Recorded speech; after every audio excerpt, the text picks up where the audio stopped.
then I'm going to get going live stream on Facebook.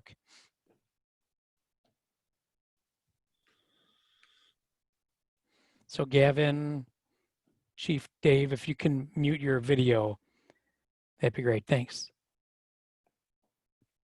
Facebook.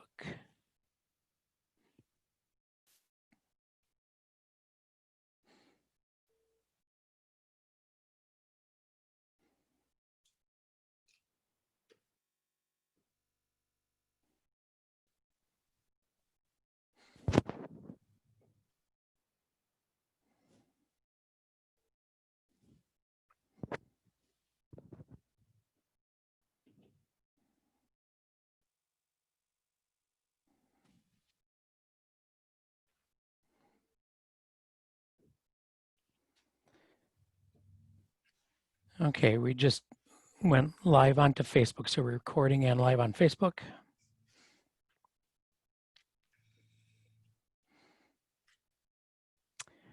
I see Kent Strauss on the attendees side. Kevin, were you wanting Kent to be in on the panelist side? Yes, add him in. Okay, all right.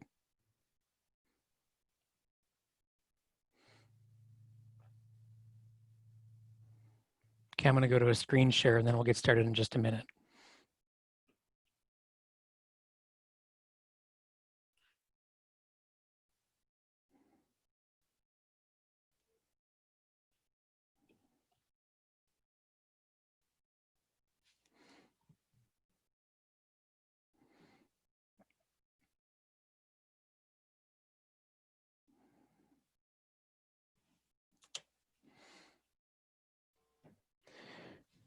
All right, 6 p.m. Looks like we have majority of our village board here, so we're going to get rolling. My name is Todd Schmidt. I'm the village administrator. You're seeing just an intro screen right now for the village board meeting on August 17th, 6 p.m. So for the public who are attending, just a few basics here. The attendees are automatically muted. As host, I'll be able to unmute you when you desire to speak. We do have a public comment section that's included for items, whether they're on or not on the agenda. If you do care to make a comment, those comments are limited to 2 minutes per attendee. And there's a process where you can raise your hand if you're participating with a Zoom app. Down on the bottom of the screen, you click raise hand and I can see the order in which hands are raised and I can bring you in to speak. So for board members as well as our fellow presenters who are on for agenda items this evening, most people are generally muted. Please remain muted until you need to participate. And then except for board members, please mute your video unless you're participating during an item. As far as procedures go, when board has discussion, village president will call upon board members to raise their hand physically like this if you have a question and you'd like to comment. And all votes, though, will still be taken by roll call just to make sure we don't miss anyone. And I'll turn it over then to Village President Zellner. Okay, I'm going to call the village board meeting for August 17, 2020 to order. Roll call, please. Nyla Fry. Here. Gary Hertzberg. Here. Aaron Moran. Bill Ranum. Here. Kristen Runge. Phil Willems. Here. Chris Zellner. Here. Okay, first thing we have is confirmation of open meeting compliance. Caitlin? I can confirm that draft agenda was published in the Waunakee Tribune on August 13th. The final agenda was posted at all 3 village posting locations on August 13th, and the final agenda and packet were made available online on August 13th. Okay, thank you. Next, we've got our consent agenda. Would anybody like to make a motion or have something pulled?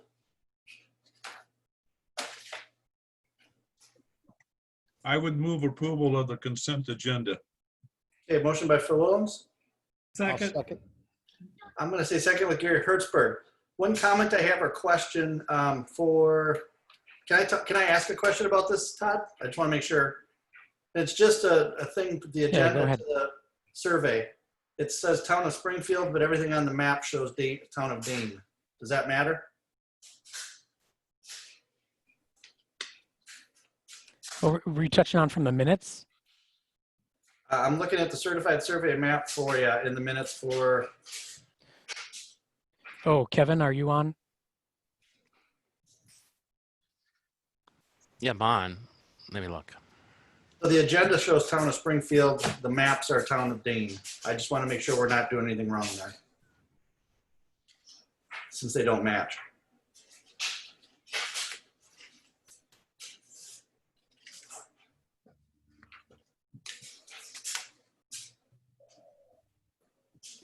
Well, if you give me a minute, I'll if we come back to it. Yeah, Kevin, why don't you, or Chris, why don't you pull that item from consent and then we'll Okay, just put it in. I'm just going to pull number 2 till we get clarification from that. So we have a motion then to approve number 1. Phil and Gary, are you good with that? Yes, my motion was to pull item number 2 from the consent agenda. Okay. I agree. So we've got that pulled then for number 2. Do we have a motion for just approving number 1 then? Yes, Okay, motion by Phil, second Gary still? Yep. Okay, to approve the consent agenda. Any other comments? Caitlin, roll call vote, please. Nyla Fry, Aye. Bill Ranum, Aye. Chris Zellner, Aye. Bill Willems, yes, Aaron Moran, Yes. Gary Hertzberg. Gary Hertzberg. Yes. Motion passes. Okay, public comment. If there's anybody who would like to make a comment on anything that's on or off the agenda, you have 2 minutes. And if you'd like to make a comment, please raise your hand so Todd can bring that. Yep, I see we have 5 people on the attendees side of the meeting. So if you would just please raise your hand.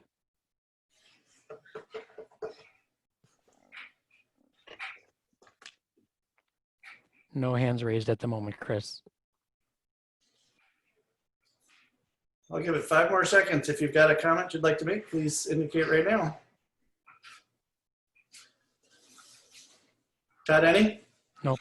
Okay, seeing none, we're going to move on then to presentations. Presentation of the Friend of the Community Award to Don Brazen.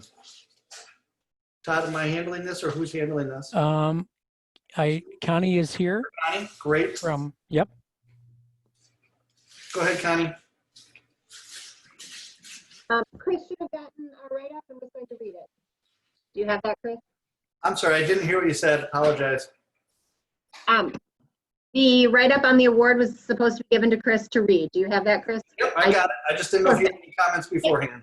Yep, no, I just wanted to let you know that we are very happy to partner with Don at the ice rink, and our partnership at the ice pond has just been fabulous the last few years, and we wanted to make sure he was recognized in the best way we could given the time. So this seemed like the best way to do it, but I just can't, on behalf of everyone at the Village Center, I can't thank him enough for everything he's done.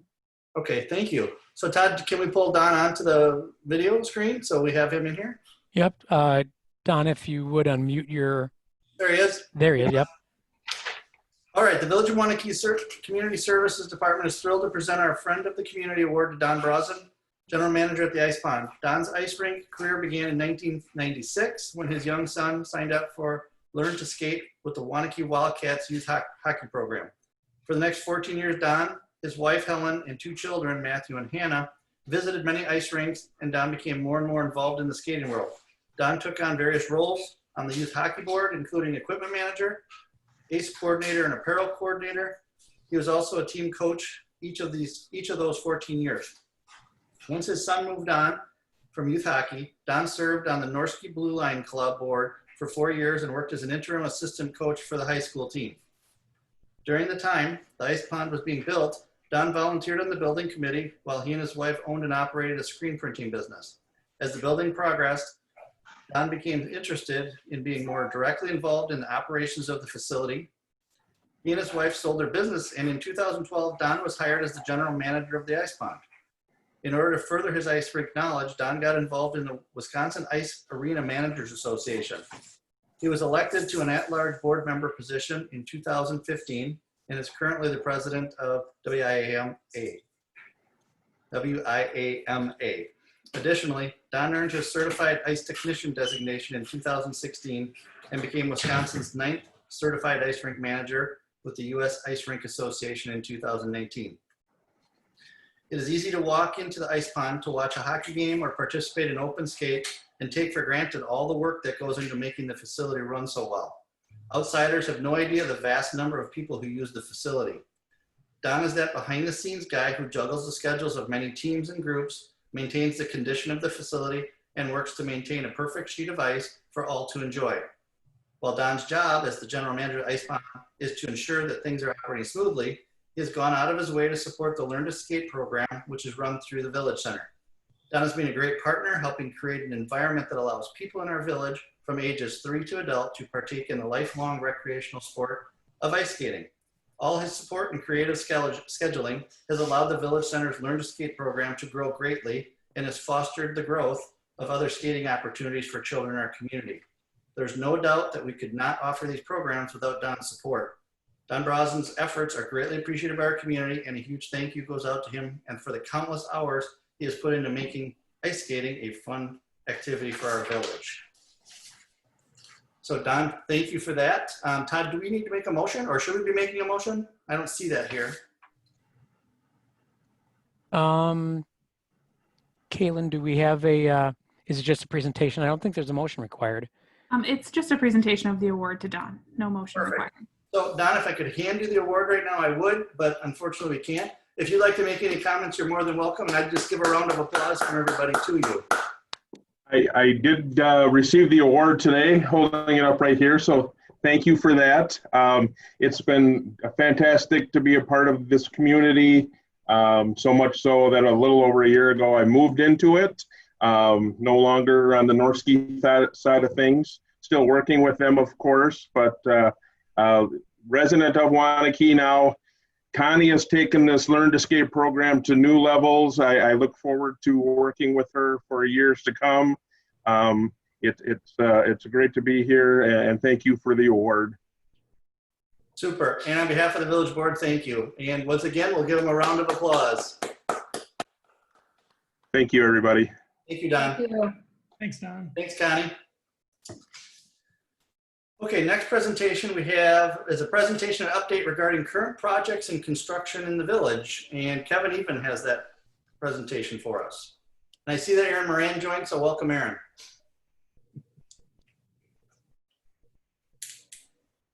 Can you see my screen okay? Yes. Great. All right, Ken Strauss is on as well, and he'll fill in the gaps, or he'll be available to answer questions. Jim was unable to join us tonight. So I want to give you a little bit of an update on the village projects, as well as some private development work that's going on within the village. First of all, there's a number of projects that have already been completed in the village. Here's a list of all the projects that have already been resurfaced and repaved. The one that you probably really have noticed the most is probably the Woodland Drive. The humps have been repaired. The road's been restriped. Henry Street, the Libas Street, the Rupert Centennial, you can see them there on the screen. Those are the ones that have been completed to date. And with those come a number of curb ramps and other ADA requirements that are being done as part of that. There's 2 resurfacing projects left as part of our road projects this year. And that is Kearney Way from South Street to Knightsbridge, and then Verleen Avenue to Century Avenue to Pinehurst. And that actually started over the weekend. So those 2 projects are underway. I would point out, and some of you might be aware, that we did withhold part of Verleen, and that would be the Verleen Avenue from Pinehurst to Madison Street. Some of you may be aware that there was some drainage issues with sump pumps running in that particular neighborhood. And those property owners had been working with the school district on a pond that was constructed, I think, in the last 5 or 5+ years. And there was some concern that that pond was going to cause some problems with sump pump.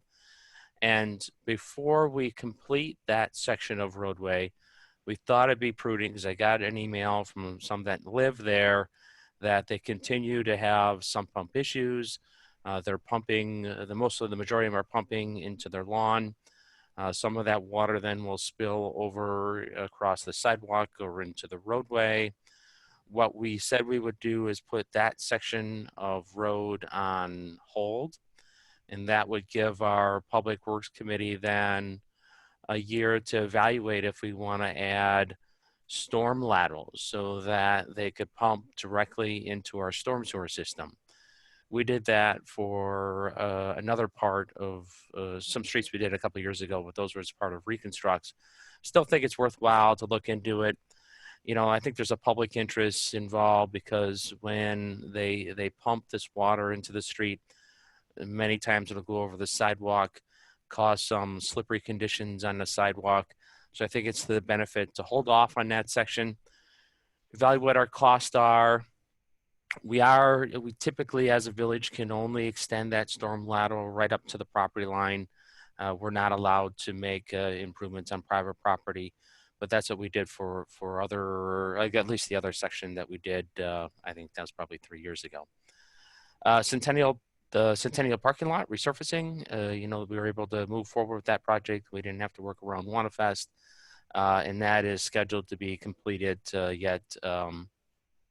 At least be started this week, and it should only take probably a full day's worth, or probably less than a full day's worth of work to do that paving. Then in 2020, we got a substantial amount of private development work that's going on. We have the Woodland Crest development. You know, that's the new future site of the Hy-Vee. And Sarah Lane is near complete. Some of that work on Q has been completed. There's not much left. There's really just some final concrete work, some asphalt work, and then some restoration. The traffic signal is delayed, and that's not to the fault of Forward Development. It's really in cooperation with the City of Madison. City of Madison has a new person that took over for that position. And there was a delay in ordering the arms that will hold up the signals, and it can take up to 4 to 6 months actually for those arms to come in. That'll be and I don't know if that's typical or if that's just COVID related because of the delay in getting the equipment. And I said that's not an issue because, you know, school's not in session right now. The Hy-Vee is not operational, so that portion, everything, all the underground stuff will be done. It's just the above ground, you know, the signal arms that won't be consumed, at least won't be installed for probably another 4 months. He was going to try and expedite that and try and, you know, borrow some from another community to see if we could get it done sooner. Westview Meadows is really the last phase of John Gainzer's development, and that project has substantially been completed. Arboretum Village is ongoing. You know, the grading work is pretty prevalent out there. If you drive out there, next up is the sanitary sewer, the underground utility work, and then they'll be working on installing the roadways. Heritage Hills is well underway, and it's a pretty visible project. One thing that's a little bit unique to that particular site is that there's some blasting that's going to occur on that project, and they've started. So some of the blasting is being done for the benefit use of rebuilding the roads, and then there's another construction company that's doing the blasting of where they're going to be installing the underground utilities, so we won't have I guess we won't have to do any ripping of the rock when they're installing the underground utilities. And then lastly, the last project that I have listed here is Westbridge, and that's really the Cop Road improvements that are scheduled to begin yet late this summer or into the fall. So with that, I'm going to stop sharing my screen, and I'm going to see if Kent has anything to add. Kevin, I'd like to say I have something to add, but I think you covered it pretty well. We can take questions, though, if anybody has questions about what's going on out there. Okay, if you have a question for either Kent or Kevin, please raise your hand. No. Okay, nobody has any questions. So I say thank you, but I'm going to have a question because it's the #1 question I get asked by everybody in the community, Kevin. And what's that question, do you think? Any guesses? No, I don't. I do. When Oh, is, when's Hy-Vee starting? when is Hy-Vee starting? I think you may know the answer better than I do. I don't think we've got a firmed up answer on that question. To our knowledge, correct me if I'm wrong now, but to our knowledge, Hy-Vee is still on for being open in fall of 2021. Is that correct? That's to the best of my knowledge. That is correct. Okay, and one of the things that one of the delays is that they're reevaluating the interior of their buildings based on COVID with the restaurant aspect of it. Is that correct? Yeah, restaurants, but not only restaurants, but really deliveries and pickup. They think that there's going to be some continued trends in terms of people picking up groceries and having groceries delivered. So I had asked Kevin to provide this about, I don't know, maybe 3 weeks ago, Kevin? Yeah. A little update for everybody in the community. I think it's good for everyone to hear where the projects are at, what projects are going on, how close they are to completion, as well as just knowing what projects are all being done, because there's quite a few. And then the Hy-Vee question has been popping up quite a bit for me lately. So I just wanted to get that out there for everyone so they understand they're still moving forward according to what we've been told. No difference or no changes within that. So those are the only questions I had. Any other questions for any other board members now that I threw one out there? Raise your hand if you do. Otherwise, Gary Hertzberg. Hey, Kevin, I'm just curious, 113 north, going north, when is that scheduled? Yeah, we just received notice. So it's in the 5-year plan. I think it was 2024 or 2025, but it is on their radar now. So they'll be reconstructing that all the way up to, I think it was up to V. Okay, great. Did you say 2023 to 2025? No, it was 24 or 25. It definitely wasn't 23. I think it was 25, but I think I can check that for if anybody's really curious. Okay. I think, from an entrance into Waunakee, that's the only real entryway that hasn't been improved in the last 10 years. I could be wrong on that, but I think that's about right. I would say that if you watch the Dukes of Hazzard, some of the spots on that road right now, you look like people are jumping, and it definitely needs to be done. So anything we can do to push that, Kevin, I think would be a good thing. Yeah, I haven't heard any impacts in terms of projects being pushed because of COVID, because of financial issues. I suspect that we will hear some of that over the next couple months. The other project I think may be of interest, not our project, but the DOT project, and really thankful to some of the citizens of Waunakee that helped really get the project on DOT's radar, and that is at Arboretum Drive and 113. There are some proposed improvements at that intersection that we've known at a staff level, and many of you known that that was a very dangerous, or continues to be a pretty dangerous intersection. And so really it's a big thanks to some of our citizens, and somebody got hurt there. One of our citizens got hurt there, is recovering, but significant enough that that he wrote a letter, and that really and really with help from Tom Wilson and that citizen, that really helped push that project to the forefront. And that is and that's fast track, but that's still a 2024 project. Okay. Thanks, Gary. Any other questions? Raise your hand. All right. Thanks, guys, for the updates. Appreciate it. All right. Moving on to new business then. Discussion and update regarding COVID-19 pandemic. Todd, are you taking this one? Yeah, and we don't have a, Brian? Brian. My only, I think you might want to deal with the item that was pulled from the consent agenda first. Oh, do that one first. Okay. Kevin, do you have an answer for us for that? I just looked it up, and that's really there is that particular address. There's an address in the town of Dane and the town of Springfield, but based on that legal description of the CSM, I believe it to be the town of Dane. Okay, so what's on the agenda, Brian, do we have any issues with it if we move or change it to Dane? No, I don't think so. I would think that would fall under the scope of typo, and as long as the address is accurate, I think you're fine. Okay, then I'm going to make the motion to approve the equatorial jurisdiction certified survey map for SR 62904 Hislop Road, town of Dane. Do I have a second? Gary Hertzberg with the second.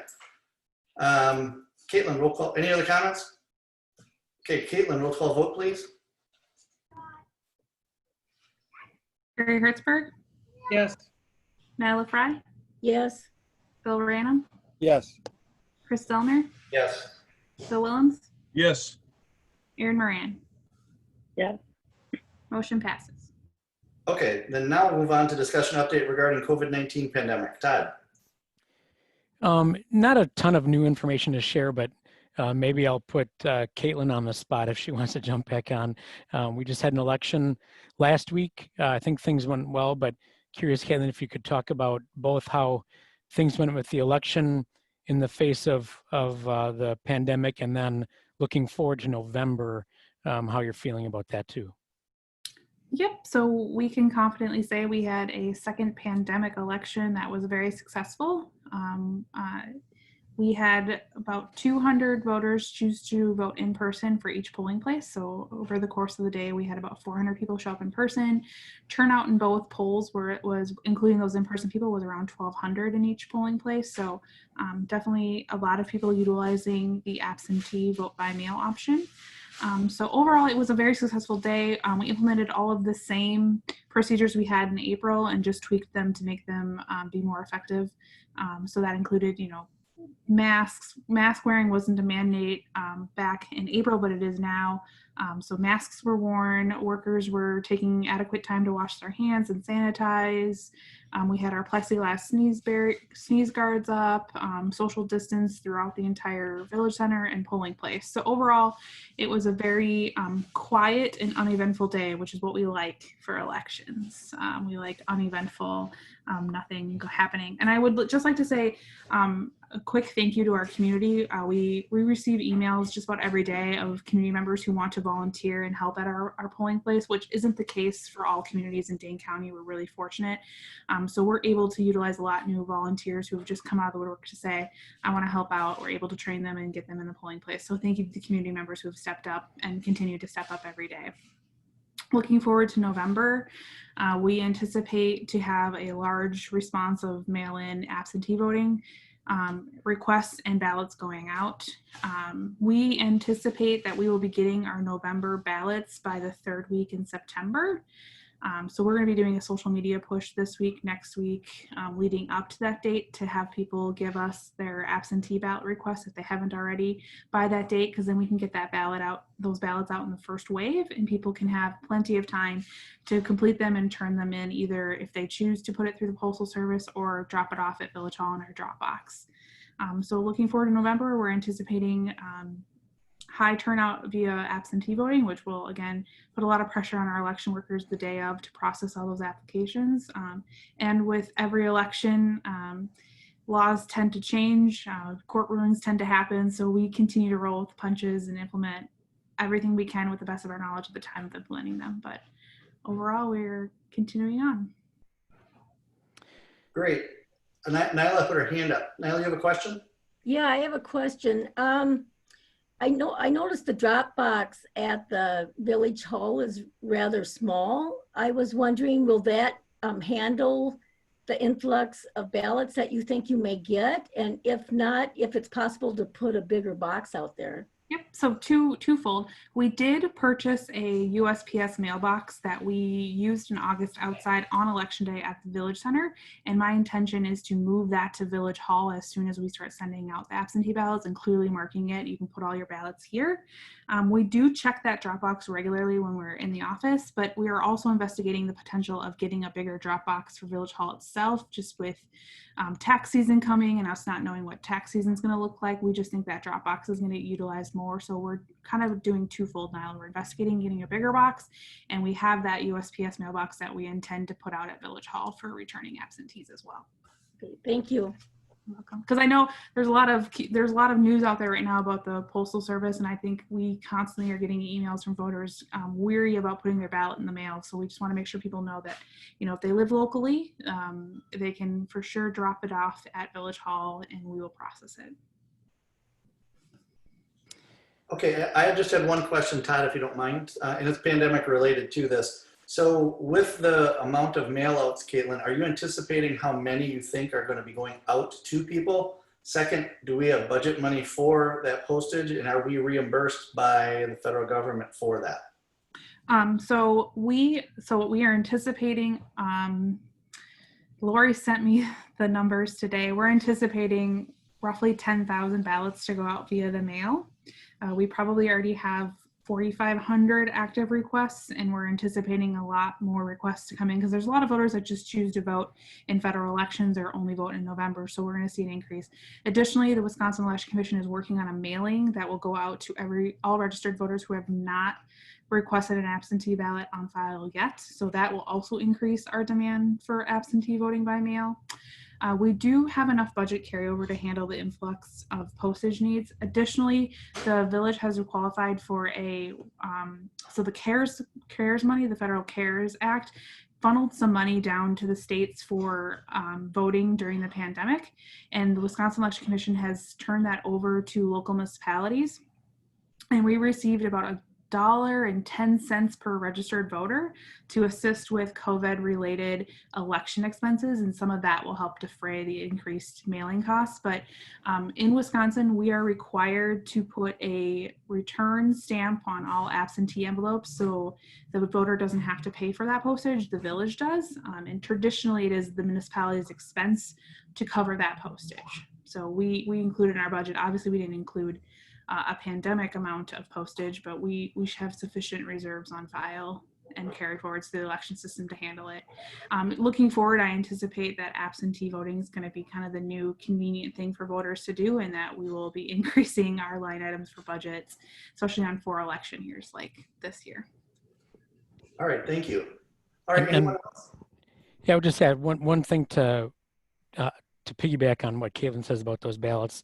A clarification for folks: we don't open those or count those ballots when we receive them in the mail prior to the election date. They're all counted there on the election date, or subsequent if they're received afterwards, if they're mailed on the election date. And no, help me out, Caitlin.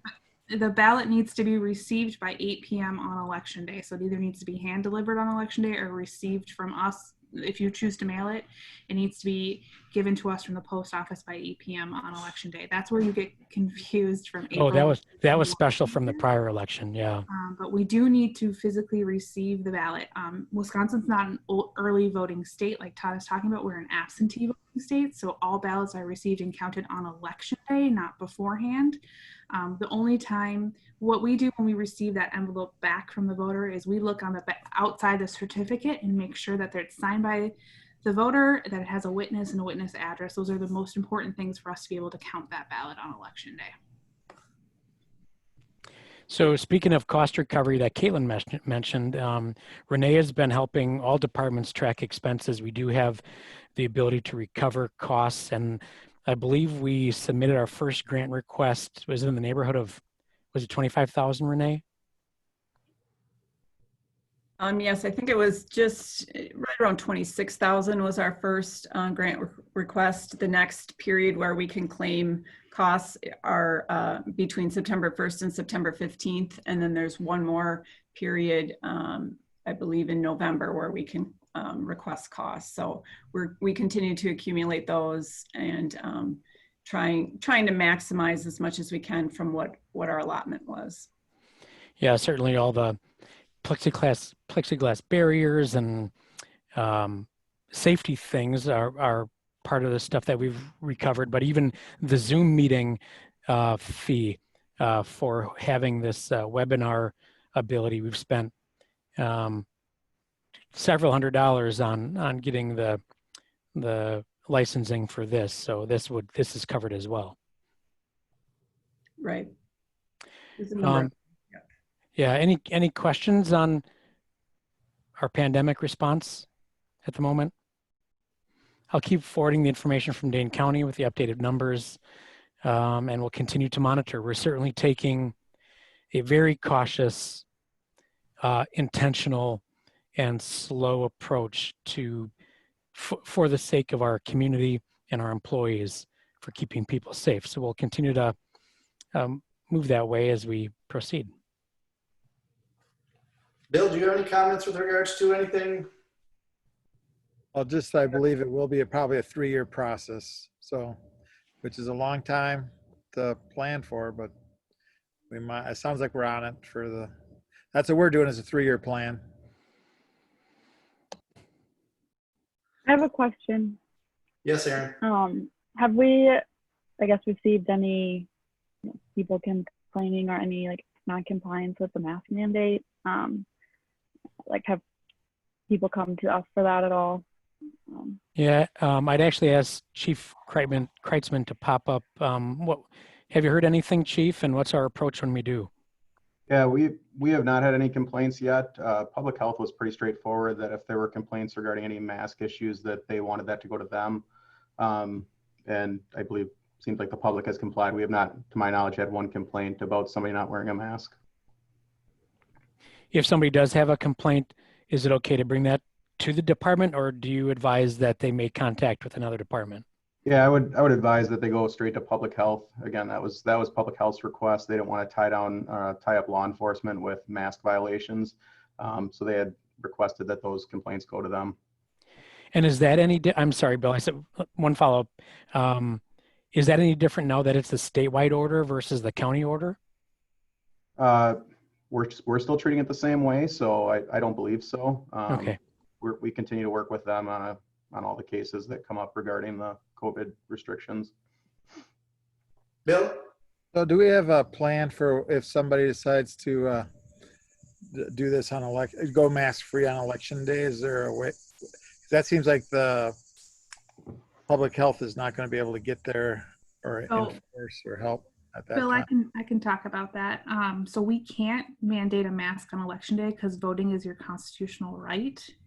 So yeah, that's our direction for Wisconsin Election Commission, is that we are not to enforce it because you can't deny entry to a polling place because they're not wearing a mask. We can encourage it, provide them and stuff like that, but we can't mandate it to enter the polling place. Can you have a mask only area, or I can see somebody disrupting just for the purpose of disrupting? We can encourage curbside voting if we come in contact with someone, so that way they can still vote, but just from their car. But yeah, I could see it be. Last week was kind of a smaller election. I could see it. There's also now political campaigns who are creating their own masks, and we can't have election voters wearing a political mask into the polling place because then it's electioneering. So there's a lot of mask hurdles that we're going to have to talk about with our election inspectors for November. So I'm assuming, based on what you're saying there, Caitlin, the federal law trumps the state law with the masks. Yeah, yep, it's your constitutional right to vote, and we can't deny entry because you're not wearing a mask. Yep, I got it. So, okay. All right, Todd, thank you. Adam, thanks for popping on the screen with that input. Caitlin, thank you for your input as well. Anything else regarding COVID, Todd? No, sir. Okay. Then let's move on to number 2, which is discuss and take action on village contribution to local business marketing program in partnership with the Waunakee Area Chamber of Commerce. Go ahead, Todd. Great. Well, Jennifer, if you could pop up, and there's Ellen. The village and the chamber probably, I don't know, about 3 months ago, Ellen, we started to talk seriously about what does re-energizing our economy, our local economy look like, and what can we do collaboratively to support our local businesses. So Jennifer, let's see, I think you stopped my video, Todd. I'll ask you to restart it. There you go. Okay, cool. Okay, so we made contact with Jennifer, who owns a marketing firm here in Waunakee, and she actually helped us earlier in the year on a project that we worked on together with the chamber, and we enjoyed that opportunity. So we had her do some work to start to think about our approach we might take together. And we have a proposal in front of you tonight to share in the cost 50-50 with the chamber for what Jennifer will outline as the campaign we're going to pursue. So Jennifer. So thanks, Todd, and thanks, Ellen, and thank you to everyone for having me on here. I will just start this presentation. So we've come up with a campaign that's called Get Out and Try Waunakee. And so this is our logo that's been created. The campaign has 3 different components to it. So the first is the business support pack, which I'll get into details for all of these. Second phase is the actual Get Out and Try Waunakee, the marketing campaign, which we're looking to launch mid-September. And then the events and promotions, which will actually happen throughout September and December, all in alignment with the campaign idea or theme. So the business support pack is going to be a goodie bag of sorts that goes out to all the businesses. Right now we're looking at 300, but we're producing 300, but it will be available to anybody who wants one. That includes an introduction letter. Then we've had these design done for, this is our proposed design for a Yes, We're Open sign, which every business would get one of these. They'll actually get 2 of these. So if they have multiple doors, they'll also have access to print additional copies, as well as the face masks required sign. So the idea behind this is that anywhere you go in Waunakee will have exactly the same signage and a unified look to them. Also in the support pack is going to be a branded mask, as well as a hand sanitizer. So this is sort of your intro to PPE, and as well as a whole bunch of business resources. So references for different opportunities they have for education or website development. We're working with local companies for various discounts and deals for businesses for their business. So we're hoping to get this out to businesses sooner rather than later. It's a precursor to the actual campaign. With the campaign theme, just to give you a little bit of background, so we've come up with Get Out and Try, which is the acronym GOAT, which by popular culture meaning is greatest of all times. The campaign meaning is Get Out and Try. And in part, it's happened that one of Waunakee's best known personalities is our goats. So we're actually going to be using our goats as part of the marketing and the entertainment value and the push to get this into community awareness. We particularly liked the idea of Get Out and Try, as it has a firm call to action to the community to actually go out and try what is an endless possibilities of creative execution for people. So whilst we're looking at this for the next 4 months, it's one of these things that we could, keep this going longer. We can revive it on a yearly basis. So it really is, has longevity to it. So that right there is Pretzel. By the way, and Pretzel will be our star in some of our videos.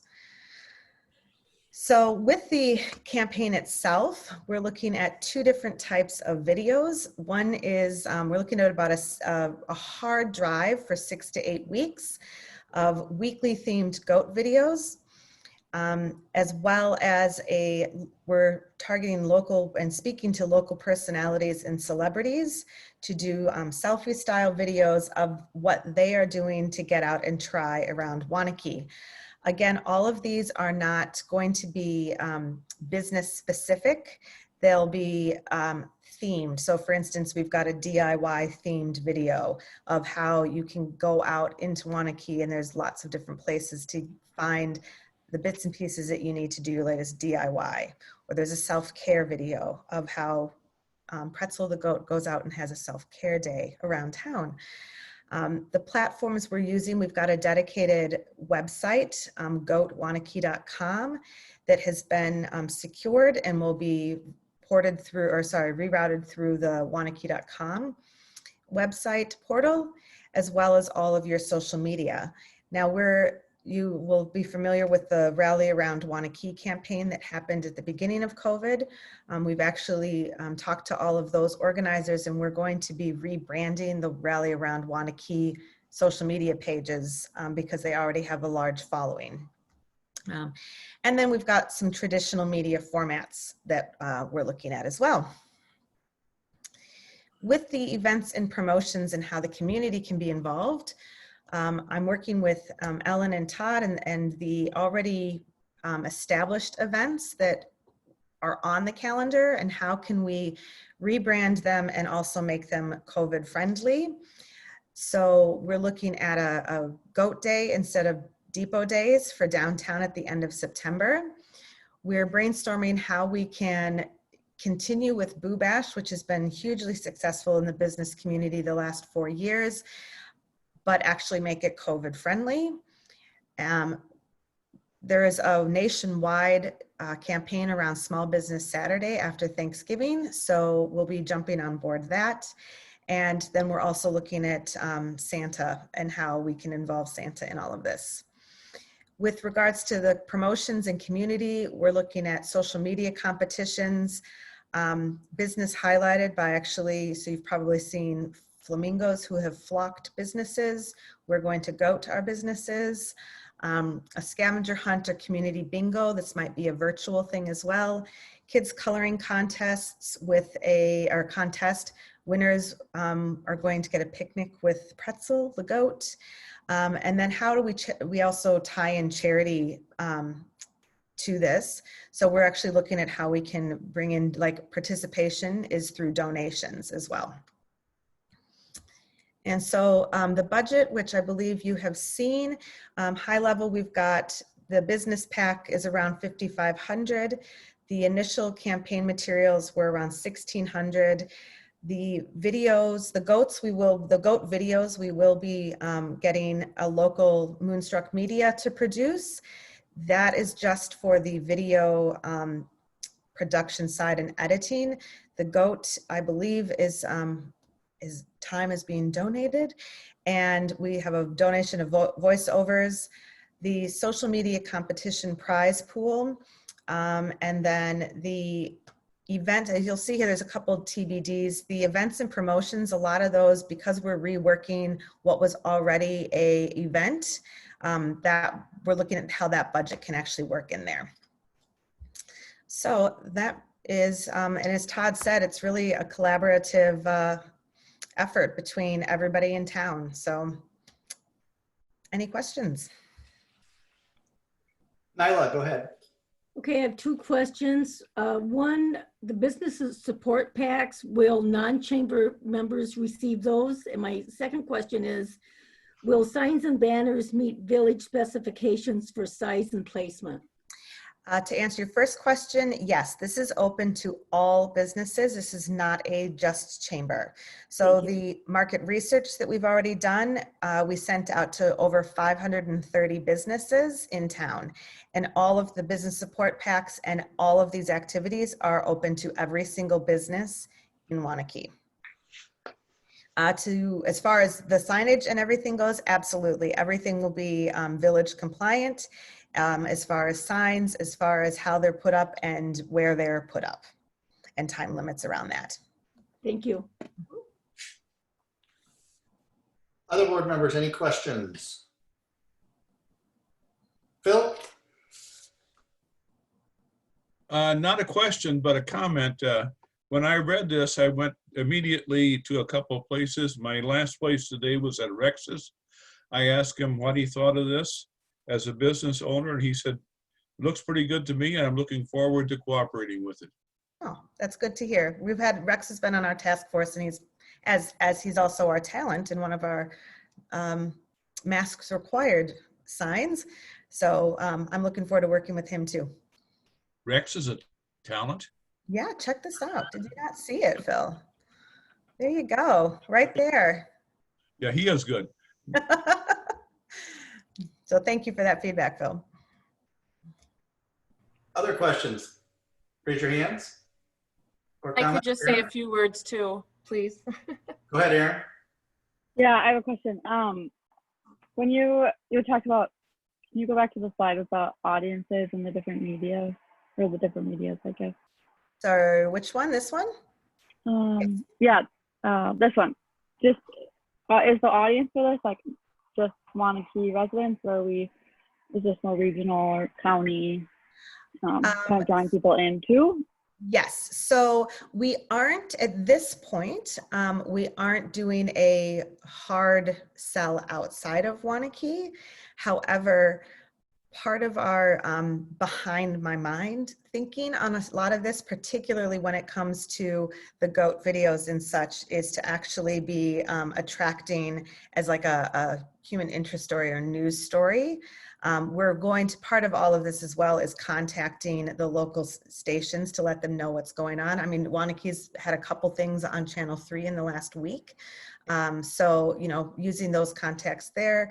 And also with regards to, if you looked on the budget, there was a TBD when it came to actual media budget, is because I'm in the process of working out the social media timing and looking at those Facebook ads, which is actually a really, really good way to target not only Waunakee residents, but very specific people around. But we just need to see how much that will actually cost. Sounds good. Bill or Gary, either of you two? Or you're both good? Good? Okay. I think it looks great. My only thing that I would ask is there somewhere in here where there's some sort of education that could be done for those who still don't seem to want to necessarily abide by all COVID requirements as they go around to our different things that you're trying to accomplish here? Is there something in here for that? The short answer is, from that point of view of education to the whys and the how, no. The view we've had because of the feedback we got, not only from the businesses as well as community members, was that people are scared to go out, which ironically, they're scared to go out into, say, downtown area, but they're happy to go out to like Walmart or Target. And so that disconnect between not knowing or not seeming to know that it's just as safe, if not safer, to go into one of your local stores where there's no one shopping or two people. So our thoughts have been more around that and showing how it's safe, visually how it's safe. That's a really good question, Chris. I'm not quite sure how that would fit in, but I like that. Well, I think our strategy is directly connected to the celebrity selfie videos, where we're going to be showing people masked up and safely in the local businesses. Well, I think that's to our point, which is that it is safe to go out. And yes, in the visual, like for instance, even like in the goat video, like the goat. So what's happening with the goat is the videos are from the goat's point of view and the narrator is the goat. So he'll be showing, like when he goes in, that there is hand sanitizer and there's masks and whatnot.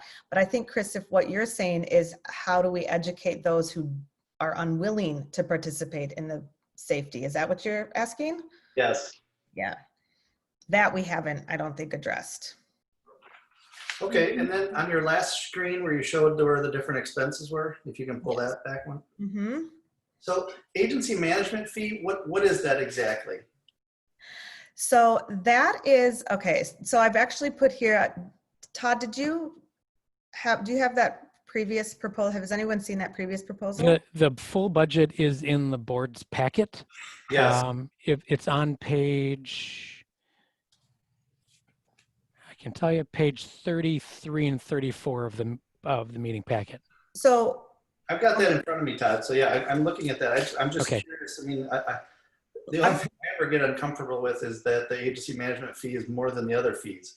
So that's the one that sticks out to me. But I'm going to stop sharing real quickly and let me just pull up the original. So what that is, Chris, is, so for instance, I'm going to give you an example.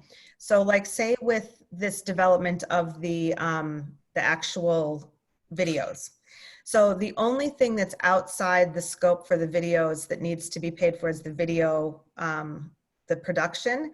As far as all of the coordination, to the script writing, like all of that comes under agency management. So normally when you would go to make a whole video production, you'd have your voiceover talent, which obviously we're getting donated. You'd have production, you'd have video, you'd have script writing, all of that. All of the coordination, all of the production, the script writing stuff is part of like the agency fee. The whole social media, so all of the, everything having to do with social media management and the scheduling and whatnot is covered under like the agency management. So when all of the market, so I did 3 weeks of market research and all of the, I guess, collective ideas. So like within the agency, like the creative side of things, and then all of the management of with the printers and things is all part of that agency management for events. So for instance, when we're working on goat days, so there is no like additional, oh, it's going to take X number of hours that somebody needs to do. It's all part of that, whatever it takes is part of that agency management fee. Okay. Ellen, I know you wanted to comment. Go ahead, Ellen. Gotta go off mute though. Go off mute. Thank you. I just wanted to make a few comments on behalf of the chamber.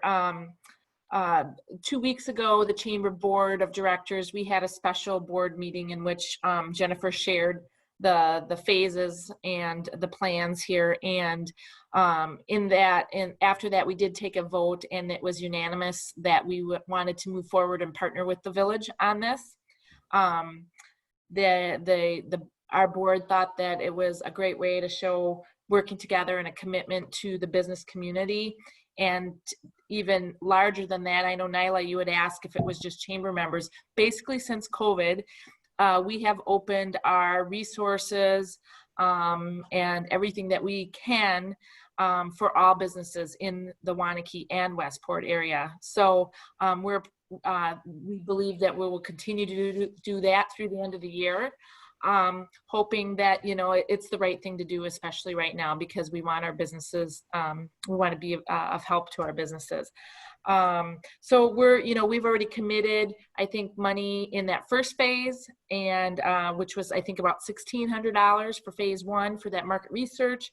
And our board approved another $15,000 to take us to the end of the year in partnership with hopefully the village. So I certainly encourage and urge you to approve moving forward with Jennifer.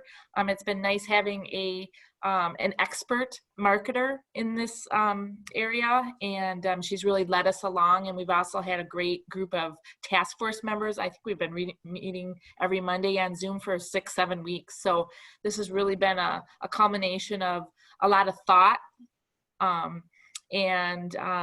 This is where we're at, and we're super excited. We think it'll prove to the community that the businesses care about their safety and the safety of their employees, and kind of re-energize them and give some hope that we can get through this as well.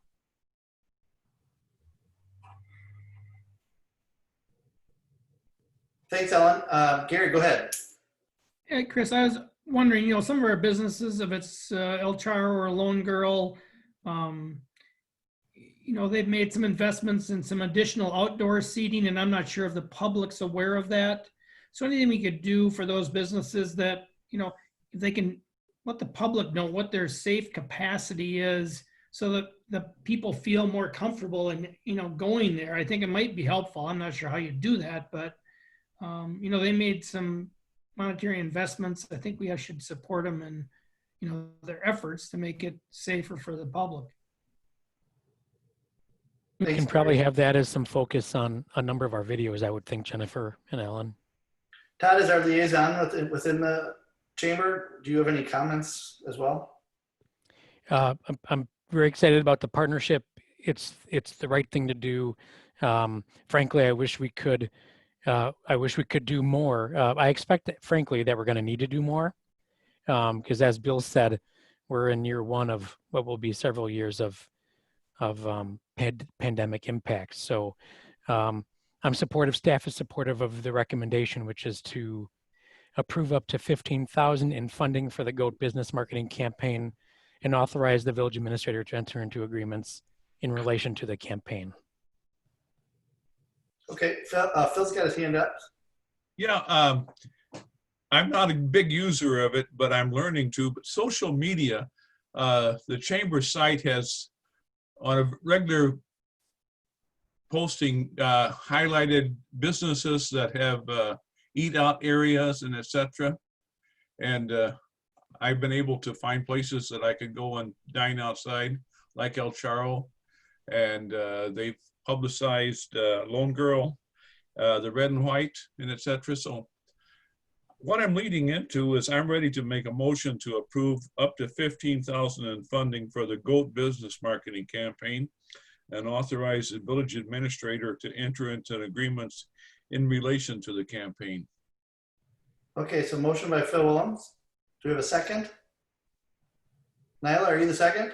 Yeah, Or do you I'll have a- second. Okay, so we have a second by Nyla. Any other comments or questions? Okay, then I will call for vote. Roll call, please, Caitlin. Gary Hertzberg, Yes. Aaron Moran, Yeah. Phil Willems, Yes. Yes. Chris Elner, Yes. Bill Ranum, Yes. Nyla Fry. Yes. Motion passes. Thanks for your work, guys, and good luck. Thank you. Ellen, you're muted again, but I know you said Thank something you nice. very much, everyone. Okay, thank you. I see Renee popped on the screen. Renee, do you have a comment? Oh, no, I'm just getting ready for the next item. Got it. Okay, perfect. All right. Thanks, everybody. Next item we have is discuss potential financing arrangements for replacement of engine 2 by Waunakee Area Fire District. Thanks, Jennifer. Hi, everyone. So I wanted to put this on the agenda just so that all the board members were aware of kind of what was going on in a vote that our representatives may have to take part at the August fire meeting. I see that we have Fire Chief Dave Kopp and Fire Inspector Brian Adler are on the call as well. So feel free to jump in if you have more to add, or if I'm saying something that's that needs clarification.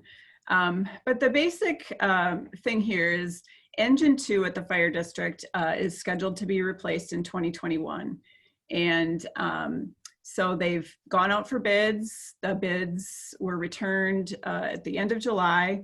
And there is somewhat of a time limit on if they want to take advantage of prepaying the fire engine.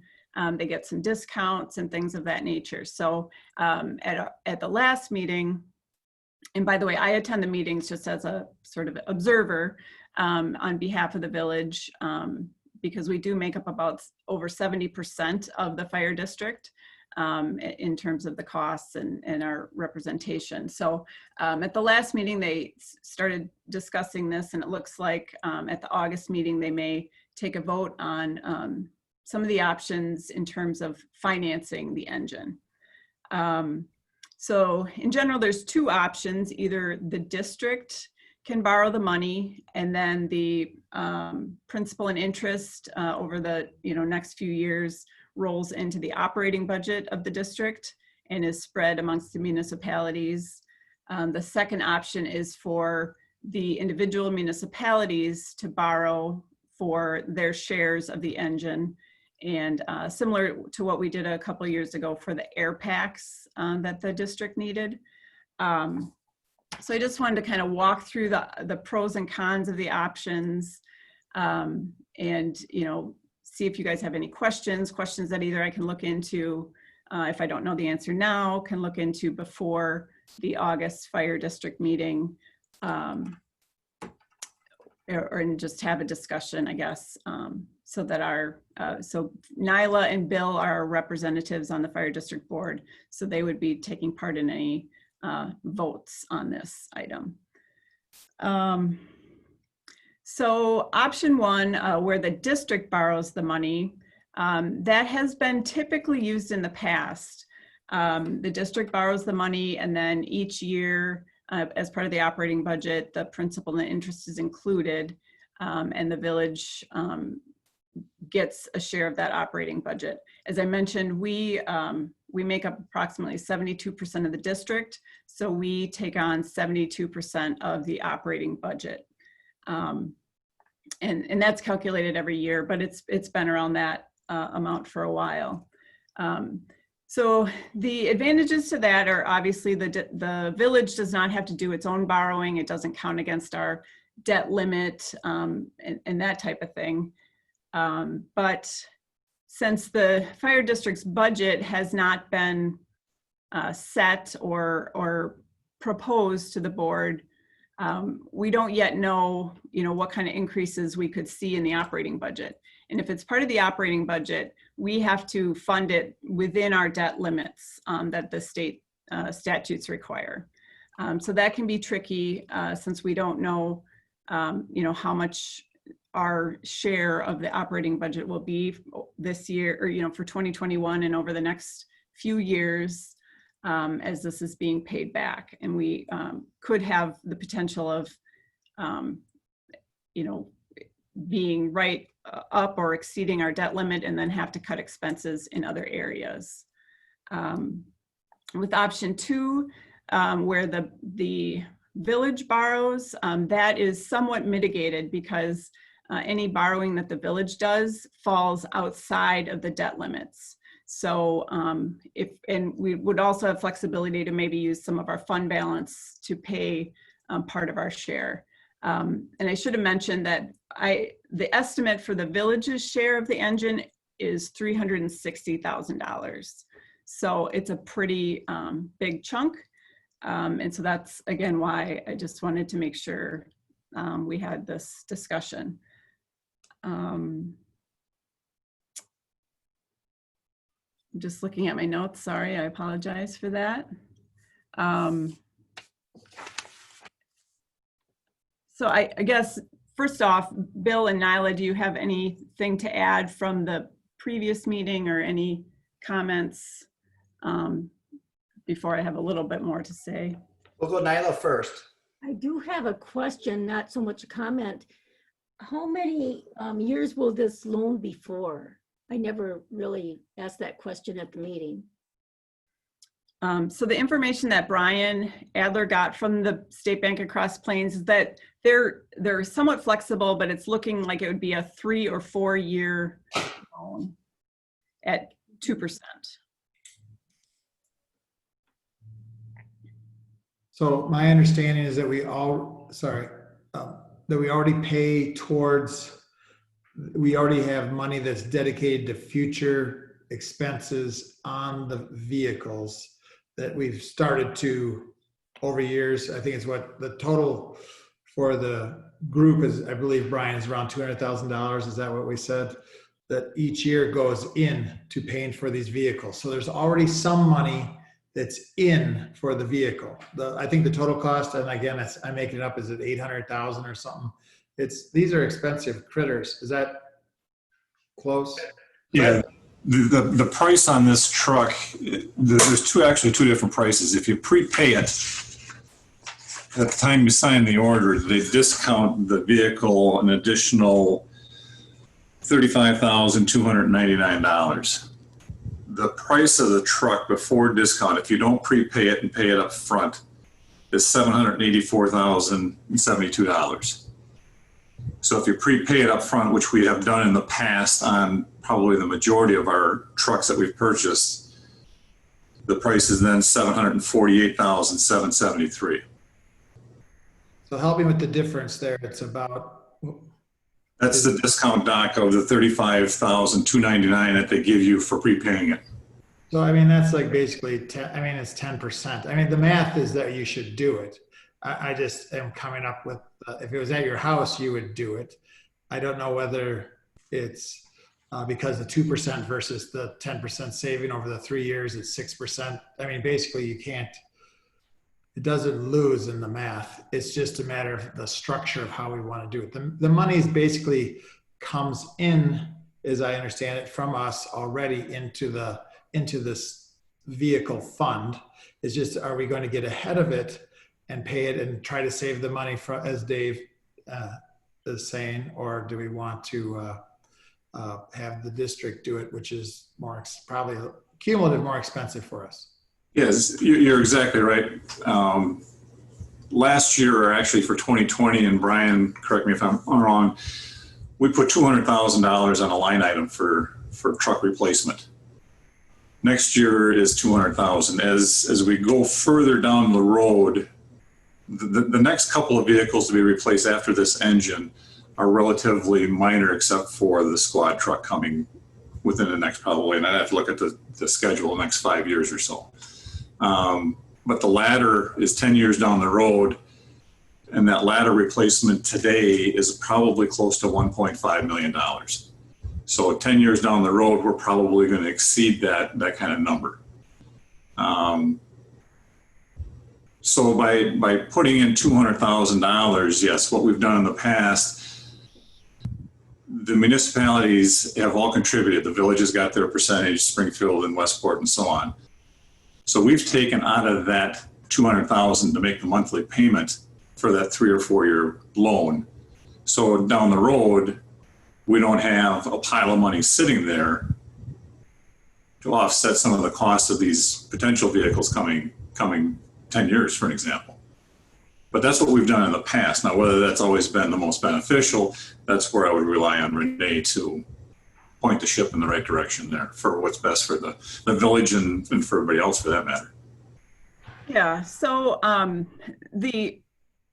the only reason why we may not want to do it the way we've done it in the past is, again, because, you know, we don't know what the operating budget is going to be, even for 2021, but, you know, 2022 is going to be a really rough budget year, we have heard, with potential cuts from the state. So since we don't know what those operating numbers are, it's hard to make a decision. Now, one option is, so if the district decided to, you know, have the municipalities do the borrowing, maybe you would reduce that line item and not need to set aside so much because the debt service would be taken on at the municipality level. But when I look at the past 5 years and the increases that the operating that we've had to try to absorb into our budget, I mean, it's ranged anywhere from 5 to 10% in just a single year. Last year was 33% of an increase, and that was, again, because they started to add that line item to set aside money for future truck replacement. But our net new construction for 20, or, you know, that we can use to help set our levy is only 2.67% this year. So that means we don't have a lot of flexibility to raise our levy, even if we wanted to. And so that's just where I get a little concerned if we try to work it all the way through the operating budget of the district rather than us doing the borrowing, is that we could tie our own hands with our levy limits, not just for 2021, but potentially for 3 or 4 years while this debt is outstanding. So if we had the luxury of more time to when our budget was more set and when the fire district operating budget was more set, that would be ideal. But if this vote is going to take place in August, I guess my recommendation is that we would hope that the municipalities would do their own individual borrowings for their share, or, you know, come up with their own funding for it. Okay, other questions? Gary Hertzberg.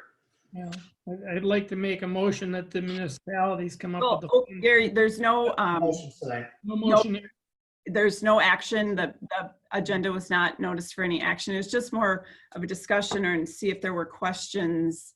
It seems like a logical thing to do. I mean, again, that's the way we did it with the air packs. Again, to preserve our ability to be flexible with our own village budget. So to be clear, I'm not advocating one way or another right now with what I'm about to say. Dave, Brian, don't like go berserk on me when I say this. I'm just going to ask a question. So at utilities, we had a vehicle that we needed replaced. It was coming to that time. It was still usable, so on and so forth. We deferred it a little ways down the road. Is that something that could happen here, or is it something that's just not even a possibility? You could do it. It's going to get more expensive. Right now, the price that we had, the 7, whatever it was that I rattled off there, was good until September 23rd. They usually lock them in for 60 days. There will be a price increase. They think there's going to be a price increase in September due to the emissions on the motors. They don't know what that'll be. Pierce, where this truck would be purchased from, will have a price increase after the first of the year. They're generally about 3%. So can it be put off? Yeah, it probably could be put off, but we're also looking at going against what NFPA, National Fire Protection Association, recommends for replacement of fire apparatus. They recommend 10 years on the front line, 10 years on the back, meaning it's your initial attack vehicle for 10 years, and after that, it's your secondary vehicle. We do 15 on the front, 15 on the back. So our engine one that's right now is our initial attack truck is 15 years old, or will be 15 years old. This truck is now 30, will be 30 years old next year, because to get this truck takes anywhere from 12 and a half to 13 and a half months. So it's going to take some time, and we're not going to see this thing for obviously quite some time. And it's going to be more expensive as we go on. And now we're dealing with equipment that's, when you combine the two engines, 45 years old. I'm not going to go berserk, but I think 45-year-old equipment, based on what we're fighting here in the village and what's being built in the village, is not acceptable. So again, I was just asking the question because we had very similar to what we had in utilities, a little different situation in that I'm not sure what it's called, but to get to pipes underground is not quite as, let's say, I don't want to say it's not as important, but it's your situation is different. And I just wanted to ask that question. Gary sits on utilities with me, and so he knows we went through this almost identical, as you're talking about things, debate. It's a good question, but I think when you're looking at saving property and lives is a little different than looking through pipes. Right, which is what I was saying, Dave. You just said it more eloquently there than me. Not that I'm going to ever say you're more eloquent than me, but yes, you said that more eloquently. I had better ways over a beer, Chris. We can talk about it differently. Okay, sounds good. All right, I'm going to go to Brian because Brian put his hand up. I don't know if they're keeping you in the dark or not, Brian, but you kind of are in the dark on the screen, so you know that. Go ahead, Brian. You're muted. Sorry, that's what I noticed hearing me talking. I've been on mute the entire time. Yeah, I got the blind shaded behind me. I like hiding in the dark corner here. So I just wanted to touch on what Renee had said. As officers, we have not started working on our annual budget yet. And if the municipalities have chosen or do choose to finance individually, that would be reflected probably then in our future budgets, at least for the next few years, because currently we have a truck schedule that goes out 20 years. And from 2020 through 2024, we had anticipating putting $200,000 per year into that truck account of our budget. And again, that would be for to build up funds for our next large truck and also pay payments on the current truck that we're purchasing. So that would be reflected if the municipalities had choose to borrow on their own, then our budget would probably be reduced in that end for a few years. And Ray had also mentioned the percentage increase we've had in the last 5 years. That is due to the truck funds. We had put away $50,000 a year for God knows how many years. That was just the magic number we put in every year into our truck fund. And when we started talking about what these trucks cost nowadays, certainly the larger apparatus, we were going to come up way short when it came time to actually financing these vehicles. So in the past few years, we have greatly increased that number and created a schedule into the future, again, for the next 20 years, that will reflect what these trucks are going to cost or what we anticipate they're going to cost going into the future, preparing ourselves all the way up to when we have to start paying for the big dog there with the ladder on top. Okay, thanks, Brian. Bill, you had your hand up? Just like. You muted yourself. Go ahead. I muted myself. I'm doing better than Brian now. There's only one person I'm doing better in now. So basically, I think what Brian was saying, basically we'd either drop the budget or I don't know if there's a way to credit it back through the budget, but I don't think it'd be, and Dave was talking about it at the meetings, like it would, basically the money we'd be putting towards the trucks regularly would be put to the loan instead if we did it this way. And if we borrowed it, if it was borrowed through the district, through the district, right?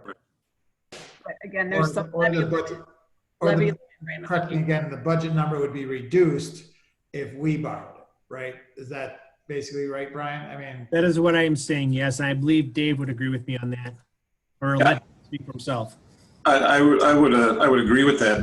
The only concern I guess I would have with Westport or Springfield or Vienna, I know their budgets are coming up, and if we put this on, and granted the village has got the big share of this expense, I don't know if we go to them, is that going to cause a hardship for those municipalities to say, hey, you got to throw an extra, whatever, $50,000 or $100,000 in to take care of this loan for this truck? I don't know. That's just a thought that I guess I've got. Yeah, and I think maybe, well, I know Springfield already discussed it at their meeting. I'm not sure about any of the other municipalities, but yeah, I mean, there's certainly pros and cons for each individual municipality. I'm just trying to give some guidance and color to how it might impact the village specifically. Okay, board members, any other comments for Nyla or Bill, since they're going to be ones voting and talking about this? Any other suggestions, ideas? So I would say we probably want to, Renee, I think that we're going to all look to you to see what's the best interest of the village from a financial standpoint, in getting, make sure we can get this taken care of for the fire district, I should say. Does anybody disagree with that? I think Renee is the one that we need to rely on this to take us through this.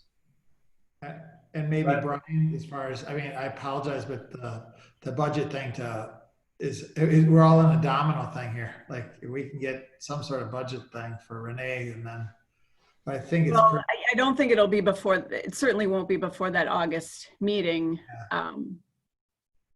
If I'm understanding your process, Brian, at the district. So that's why I want to preserve the most flexibility for the village, and in that would mean trying for the municipalities to do the borrowing. That gives us, I think, the most flexibility with all the unknowns in the two different budget situations right now. I'm sure that you will share that with municipalities at our August district meeting, which unfortunately takes place 30 minutes prior to our August officer meeting. And our August officer meeting is where we typically create our budgets and get them submitted to the municipalities after that.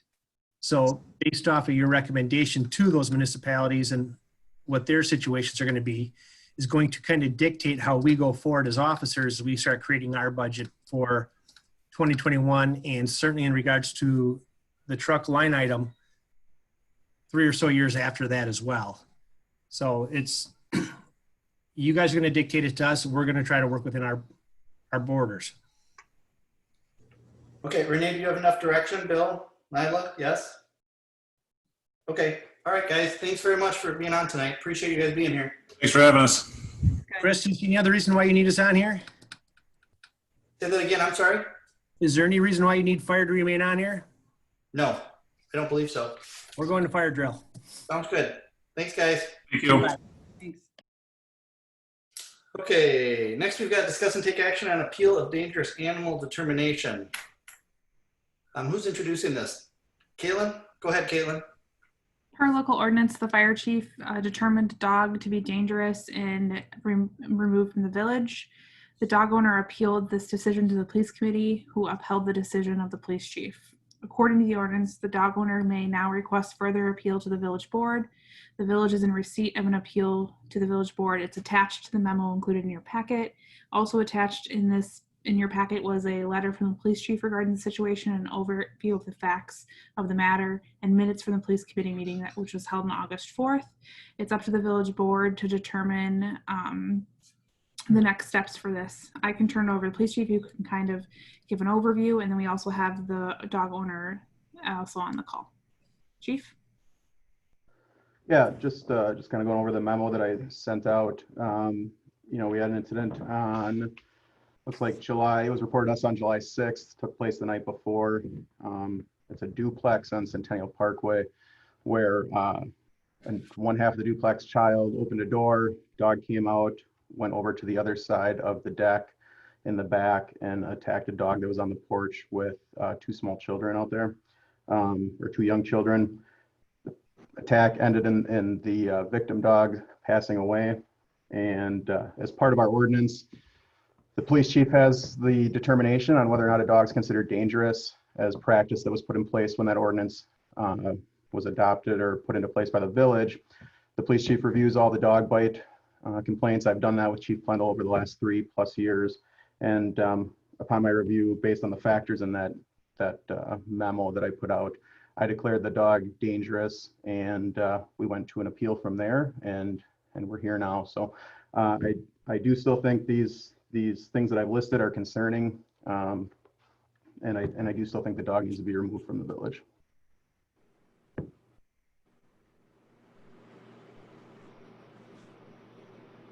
Chris, you're muted. Thank you. So I don't want to, thank you, Adam, by the way. I don't want to murder your name, so I'm just going to say Miss Wachter? Wachter. Wachter, thank you. No So go problem. ahead, comments that you'd like to make for us. So here we are in the second appeal, and I've been in contact with Chief Kreitzman in regarding all of this, and this has been a very stressful situation for my family. And Chief Kreitzman and I had discussed before the possibility that my family and I are considering moving out of the village of Waunakee. And we had discussed before, like me talking to my landlord, breaking the lease, trying to find somewhere outside of the village. And I did speak with him, and unfortunately he doesn't have any properties. So trying to come up with some type of solution to this. I don't expect for my appeal to, be overturned, for his decision to be overturned or anything. I completely understand, the ramifications and, the outcome of this. And like I've said before, we take full responsibility. Basically, I'm not asking the board to grant us anything. We have decided, my family and I, to move out of the village. Basically, what I guess I need to know is, what is a timeline that we would be allowed to basically, just peacefully pack our things and leave the village? Like I said, this has not been easy. We have decided to move back to our home state of Illinois due to, and I just literally found this out this morning.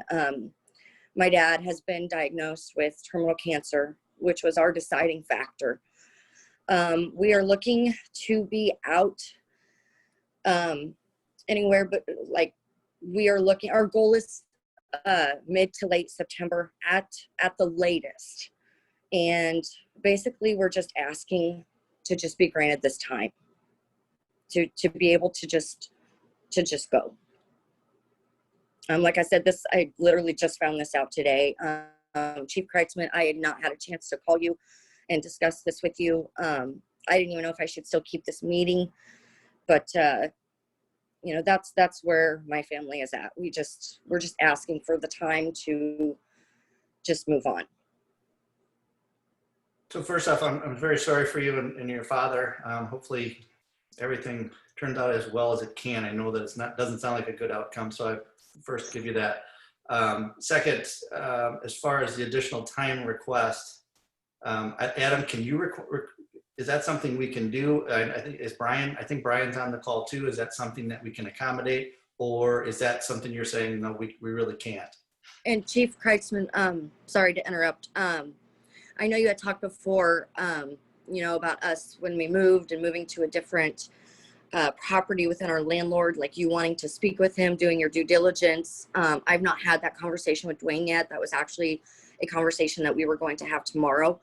If you need any type of, proof of that conversation, or you want to call him, that's just something. I'm just asked that you wait till tomorrow. And I don't know if we could all three have that conversation or how you would want to do that. But like I said, I just found this out today. So really going forward, I'm just that's where I'm at.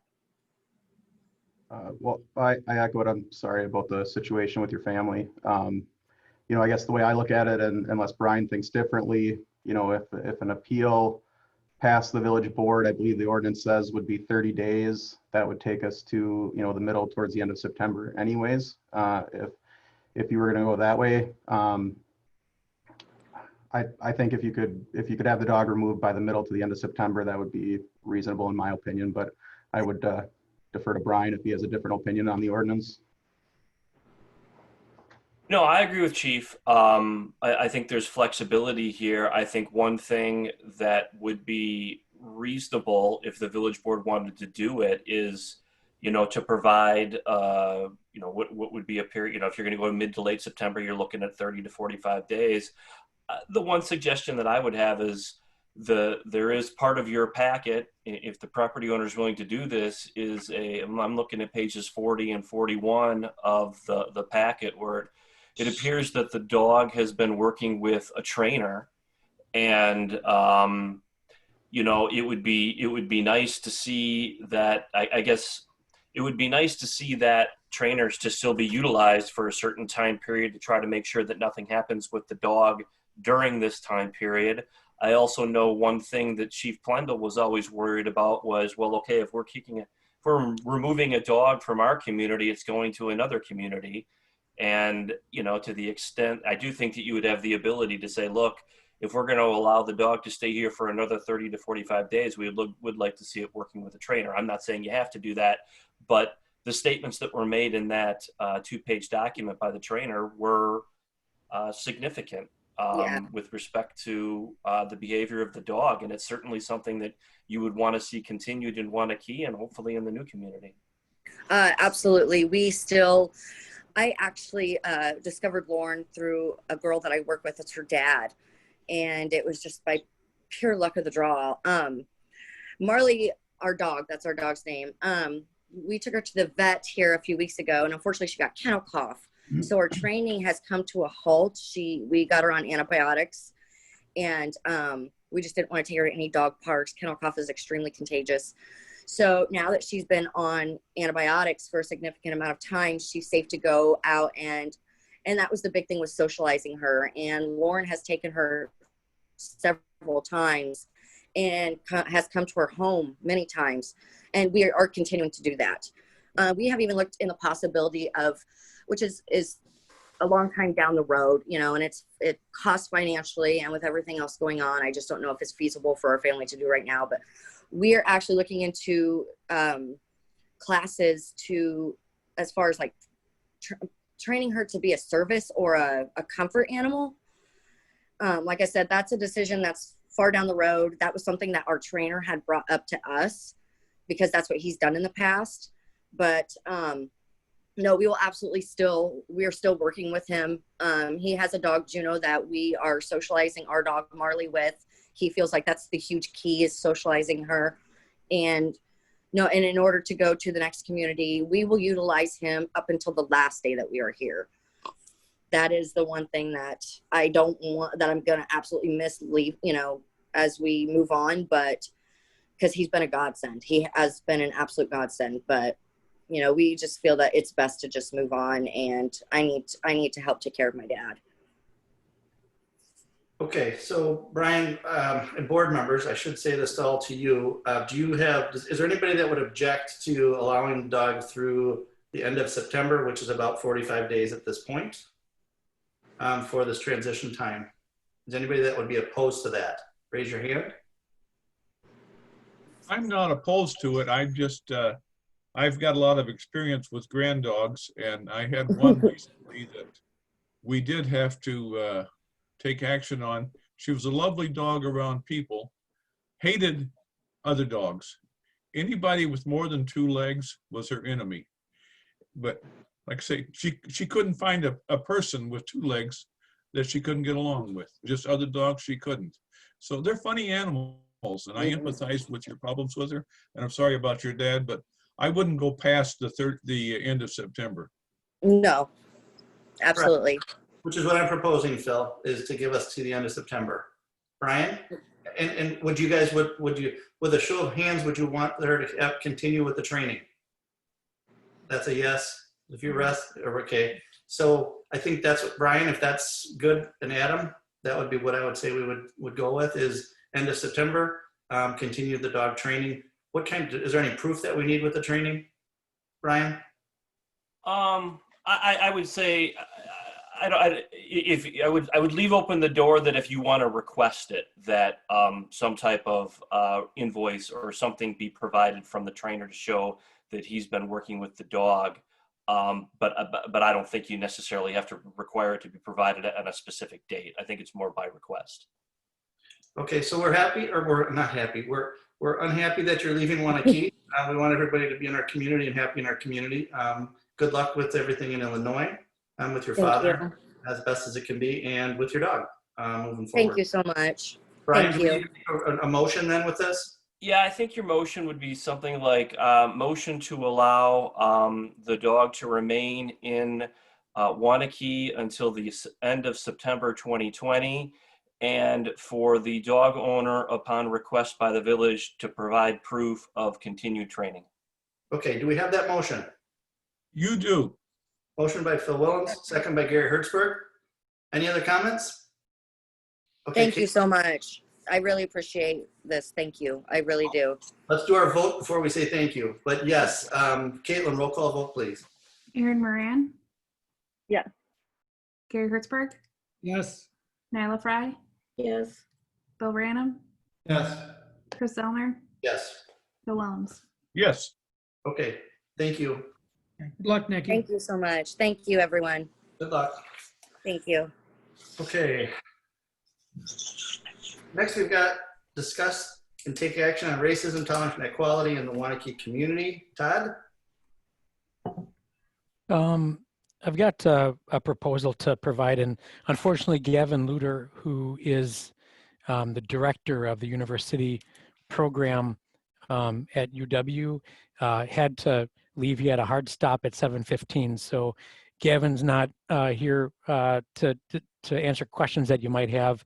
Are But you there on number is, 6 or are you on number 5? oh, did I go too far? Yep. Sorry. Nope. You're all good.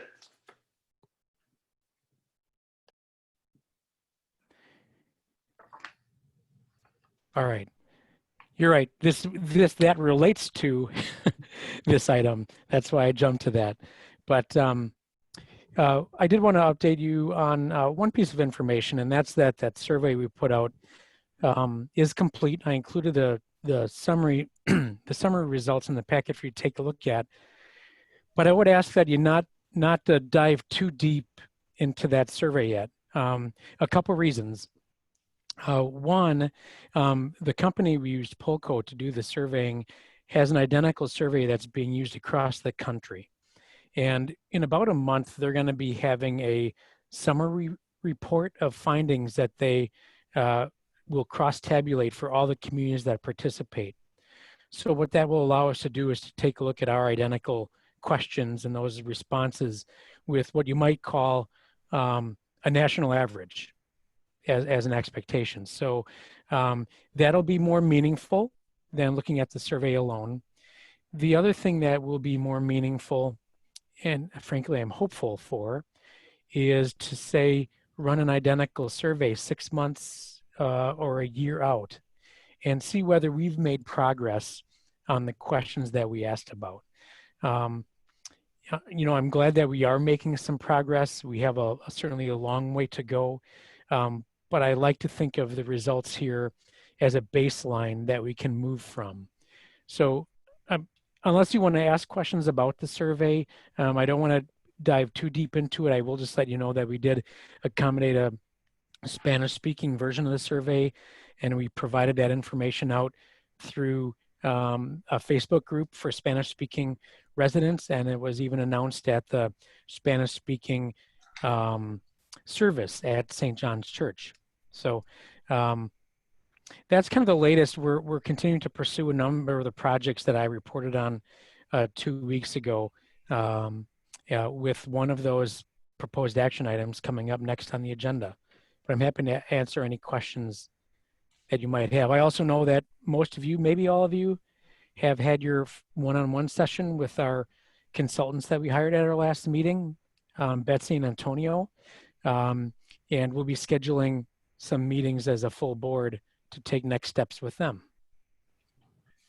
So Todd, I'm just gonna ask the first question if you don't mind. So within here, just on page 49 of our packet, where it says making all residents feel welcome, is that basically stating all residents in general or minorities, or what are we talking about with that? Do we know?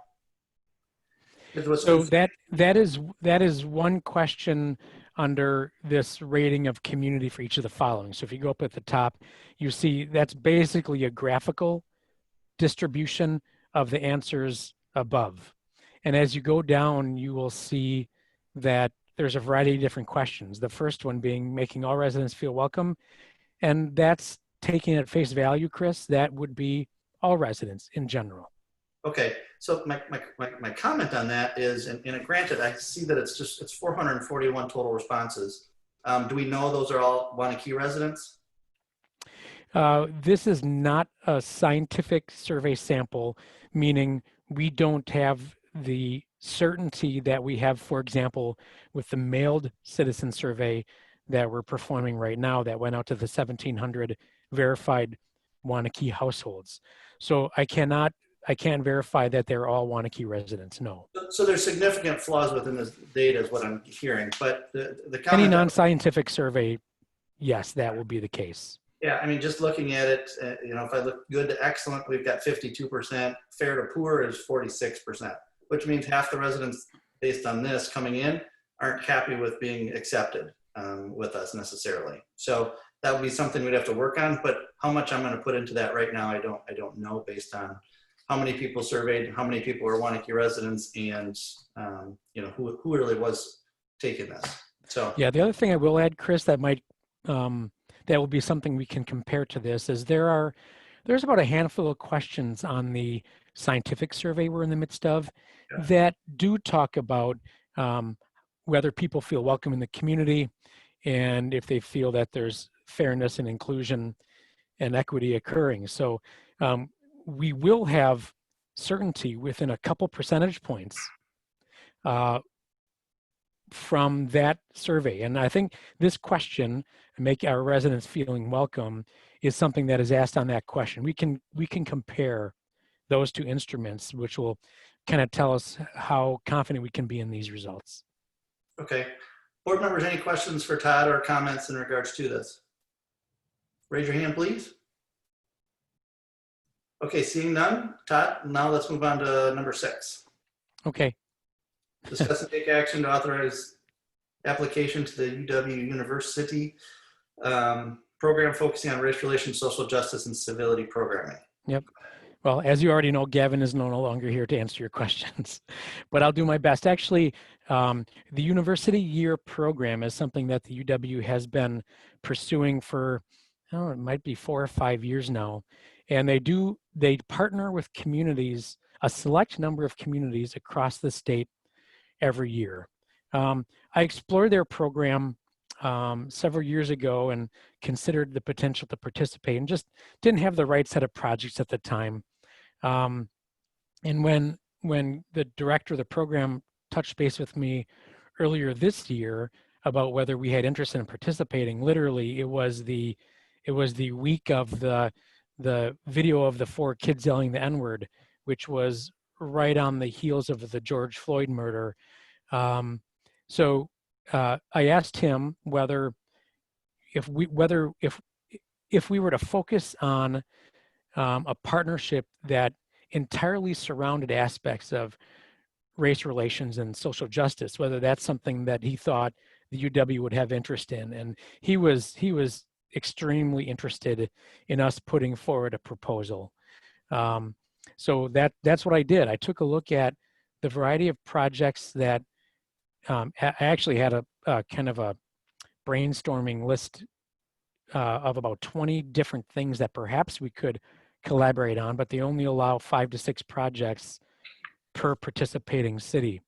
So I narrowed that list down to the draft application that you see in your packet. First, I included a description of what exactly the university year system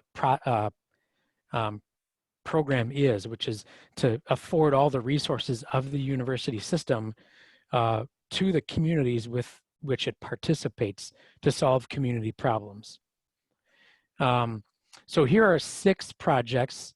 I really don't want to dive in and read them to you, but just very basically a review of our code and how our code may structurally and systematically cause situations of racism or discrimination.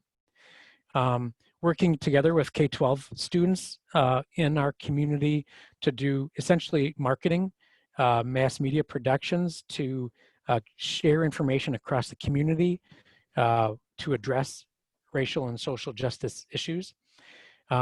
Specifically working then with the UW Native Nations group, which exists at the UW as part of the Nelson Institute. The UW has hired specialists in Native Nations culture, history, and programming. And as we go into the 150th year celebration, there's been talk by that committee of wanting to make it a point during next year's celebration to honor and recognize the Native nations that are a part of our history here.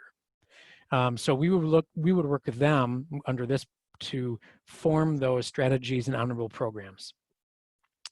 Project 4 would be to look at our employment policies and our hiring practices to make sure that we are doing all we can to be a organization that pursues diversity within our workforce.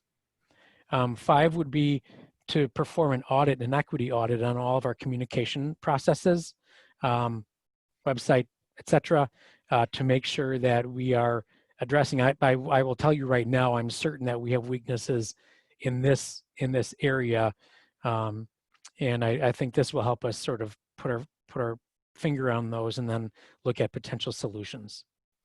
And then finally, I connected this proposal to 3 of the recommendations that came out of the Housing Task Force report, because certainly there are aspects of equity that the Housing Task Force sought.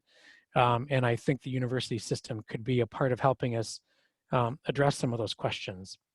The most notable is the 3rd bullet there, which is where the task force suggested that in recognizing the needs of the senior needs, that we further study senior citizens within the village to understand their housing needs. So this would likely involve a deep dive and probably some small study groups and even a survey perhaps targeted at the seniors in our community to understand their housing needs. In addition then to assisting the village with some research into programs on homeowner assistance in home buying, and then putting together sort of a curriculum, a training curriculum of sorts for our community members to increase awareness about those programs. So this would be the scale and scope of work that would be achieved over a 2-semester, actually it's a 2-school year window. It could potentially be completed sooner than that. And all communities that participate are asked to step up financially to proportionally assist in funding the work of university city year programs. They ask for $20,000 to $30,000 participation. I'm suggesting a $20,000 participation that we split over this calendar year and then next. And we would work collaboratively with the UW over the course of this time period to solve these issues and move them forward in our community. Okay, I think this is a good item for discussion. I'd like to get everybody's input on it. As we've been focusing on race, diversity, all our issues that we've had in the community, just to get everybody's input on what your feelings are, if this is something that we would want to participate in. I'm gonna start with you, Gary.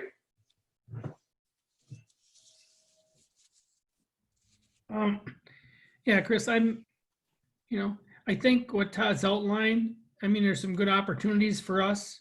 At some point, if we're not working with the university, we would probably look out to a third party consultant to maybe help us deal with some of these issues. I'd like to think the university would offer a pretty good platform for us to use. I'm not a big social engineering guy.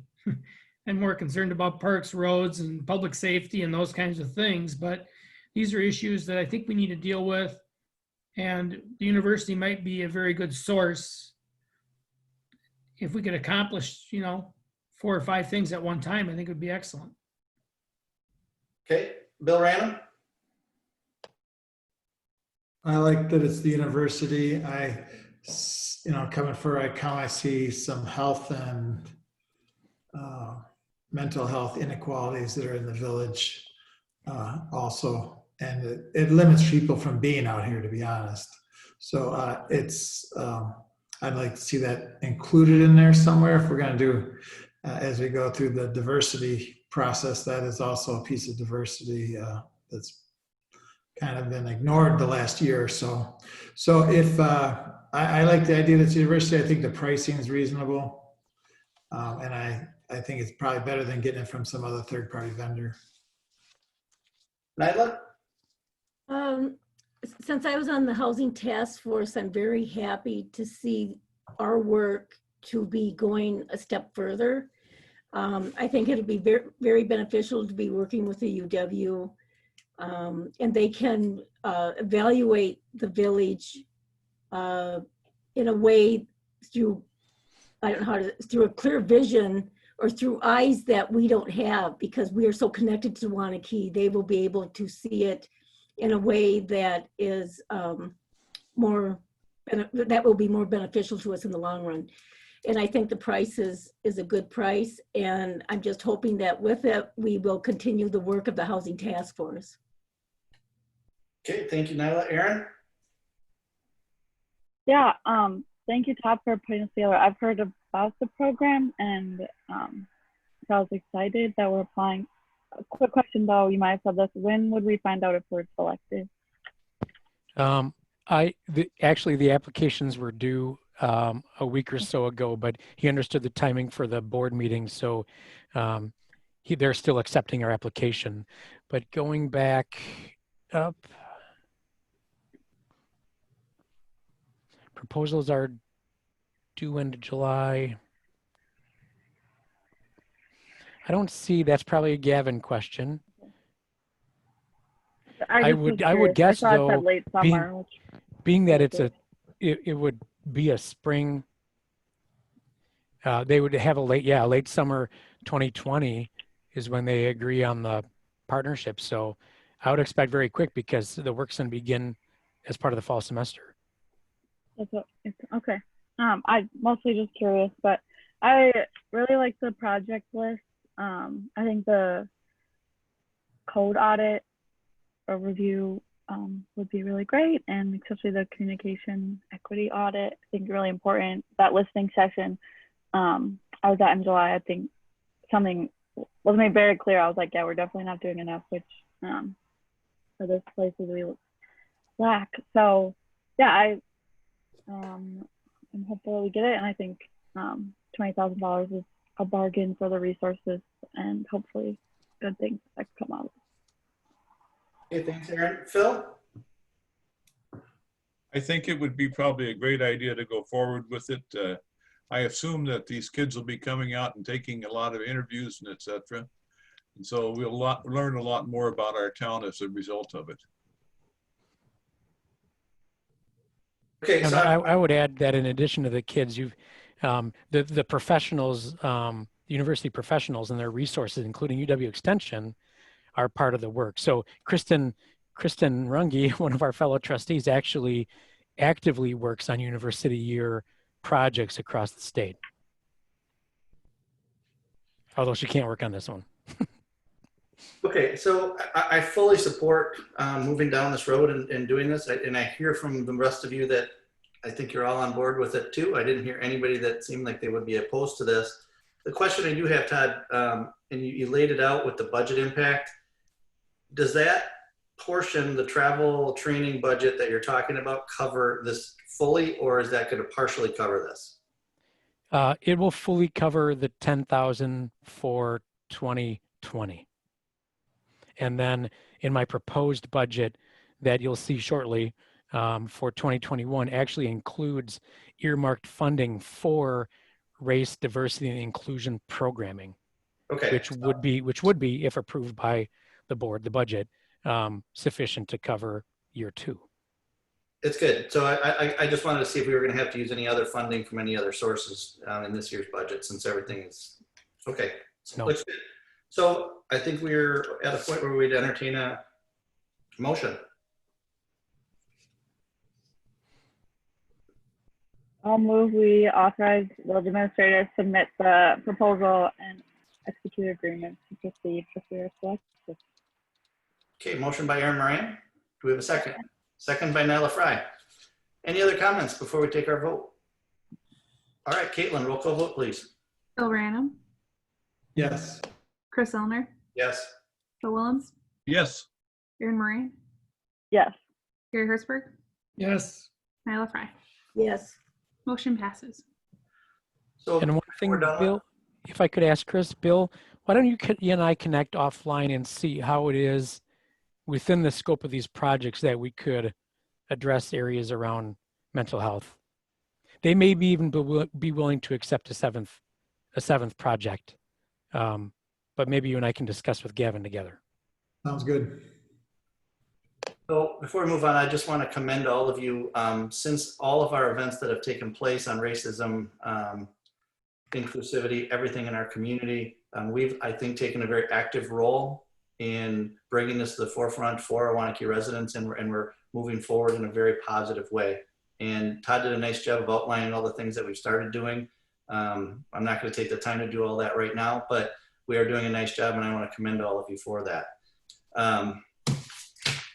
Last item on our agenda, discuss and take action on the former library site, 710 South Street by Leap Academy, and potential lease for pre-K programs. Todd? Well, almost last item. You still have your favorite action item after that one, Chris. Oh, that's actually Bill's favorite, but go ahead. Oh, hi, Maria. You have a friend. Hi, this is Winnie. Hi, Winnie. Hi. She's got popcorn. Good. Well, everybody, Maria Fitzgibbon is the owner of Leap Academy. Easiest way to describe it, it's right across the road from our old library, other side of South Street, or yeah, right across from the old library. For probably the better part of a year, if not longer, Maria has actually had her eye on the library as an opportunity for expansion for her business. Obviously, that's changed a bit since the village is looking to move Village Hall there someday, although the economy has taken a turn on our ability to successfully complete an RFP right now for our current Village Hall. So that project is stalled, leaving the still vacant library unused. So with the, and I bet Maria will touch on how crazy it's been, because the world of providing childcare is changing like by the hour, it seems. But she approached me when the schools were in the process of making decisions on students coming back to class. And she was expecting, particularly for the pre-K programming, that there are going to be families really in a tough spot to find the right solution for their care, for their kids' care. So she approached the village about a short-term lease of the old library specifically for her pre-K programming due to increased demand. So I laid out in the memo some of the details that, from a staff perspective, lay out a scenario that would seem to be suitable. Again, from our perspective, the only thing that would need to be resolved, which would be a request of the school district that they waive that the parameter on the deed that would allow them to reclaim the upper parking if it's used for a non-municipal purpose.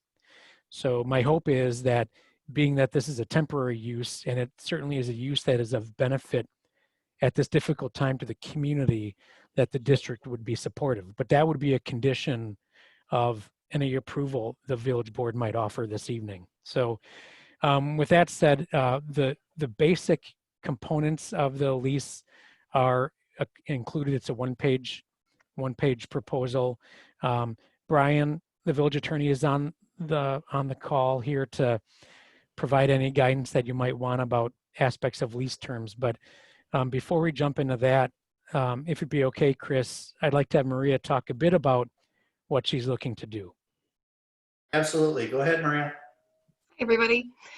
So as Todd mentioned, there's increased demand, especially for that school age population, that K through 4 population, where while everybody's really excited about the hybrid option of going to school for a couple hours a day, that's just not very suitable for 2-parent working families or 1-parent working families. And so with all of the COVID procedures that we've had in place, we're trying to keep those group sizes very small and as spread out as possible to eliminate any cross-contamination. We've been very successful with that, but our building can only hold so many people.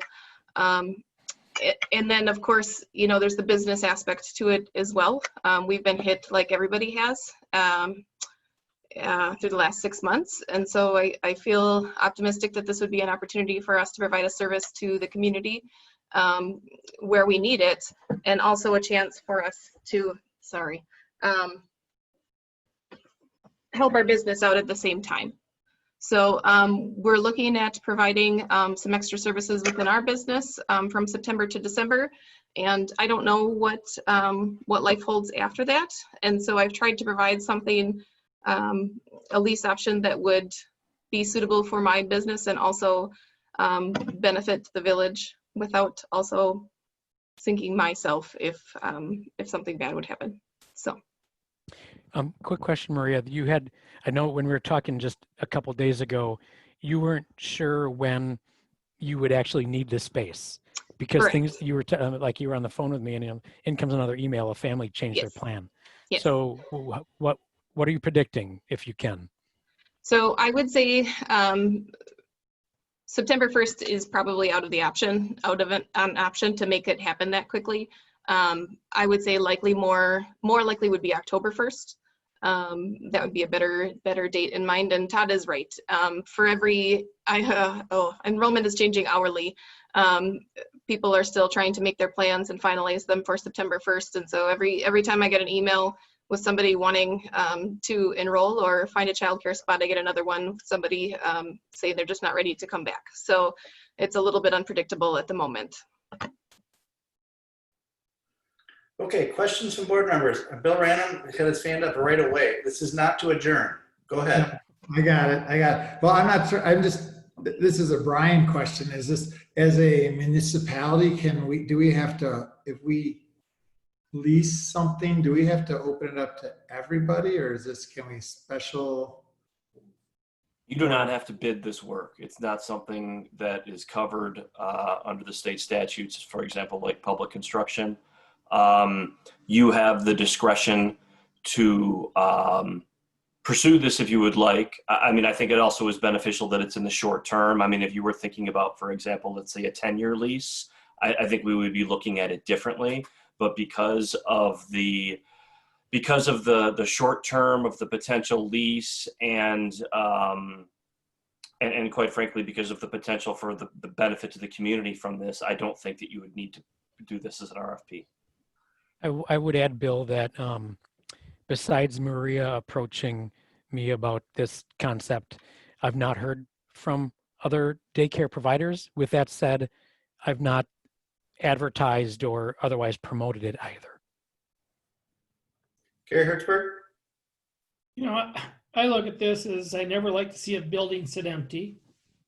I think it's a good opportunity for the village to have someone utilize, and someone who's has been a good business owner and partner to the village, opportunity to use the space, and it provides, you know, opportunity for the residents to do something during this whole COVID thing. So I support it. I think it's a great idea, and, you know, best wishes.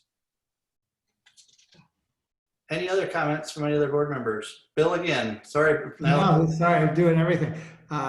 I support it obviously, but how are you going to handle it if you get requests from other agencies? Because I don't think you're renting the whole space, right? You're basically, is it a lease for the whole space or is it a lease for a portion of the space or? Well, Maria, why don't you first touch on the amount of space you expect to use? I would hope to use the top floor. So that's Do you it. see potential? Do you see, based on what you've been hearing from parents, potential to go beyond the top floor or? I would, yes. So your interest, in order for you to be confident in telling your potential customers about availability, your interest is to kind of lock up the whole building. Yes. Is that fair to say? Well, I want to get that. I want to make sure that's clear for Bill, because his question was, yeah, could another provider perform the same work come in in the and building do at the the same same thing. time? Mm-hmm. Okay. Nyla? I would just like to make the comment that it would be nice to get something into that building. It's been sitting idle for a while. And from my point of view, the longer a building sits without being used, the more things that seem to decline in it. So I'd be very happy to see use in that building. And I'm so glad that you came out with this because it would be a huge service at this time. And I appreciate that. And that's coming from a lady who's taken care of children for a good part of her life in a daycare setting. Aaron, go ahead. Yeah. Well, first of all, hi, Winnie. And this question, maintenance-wise, are we going to still be responsible for if something happens, or especially the exterior? Well, let me ask Brian. I don't know if there is a typical situation like this, but in a situation where a municipality temporarily leases a space, what would you expect for village obligations versus leasee obligations?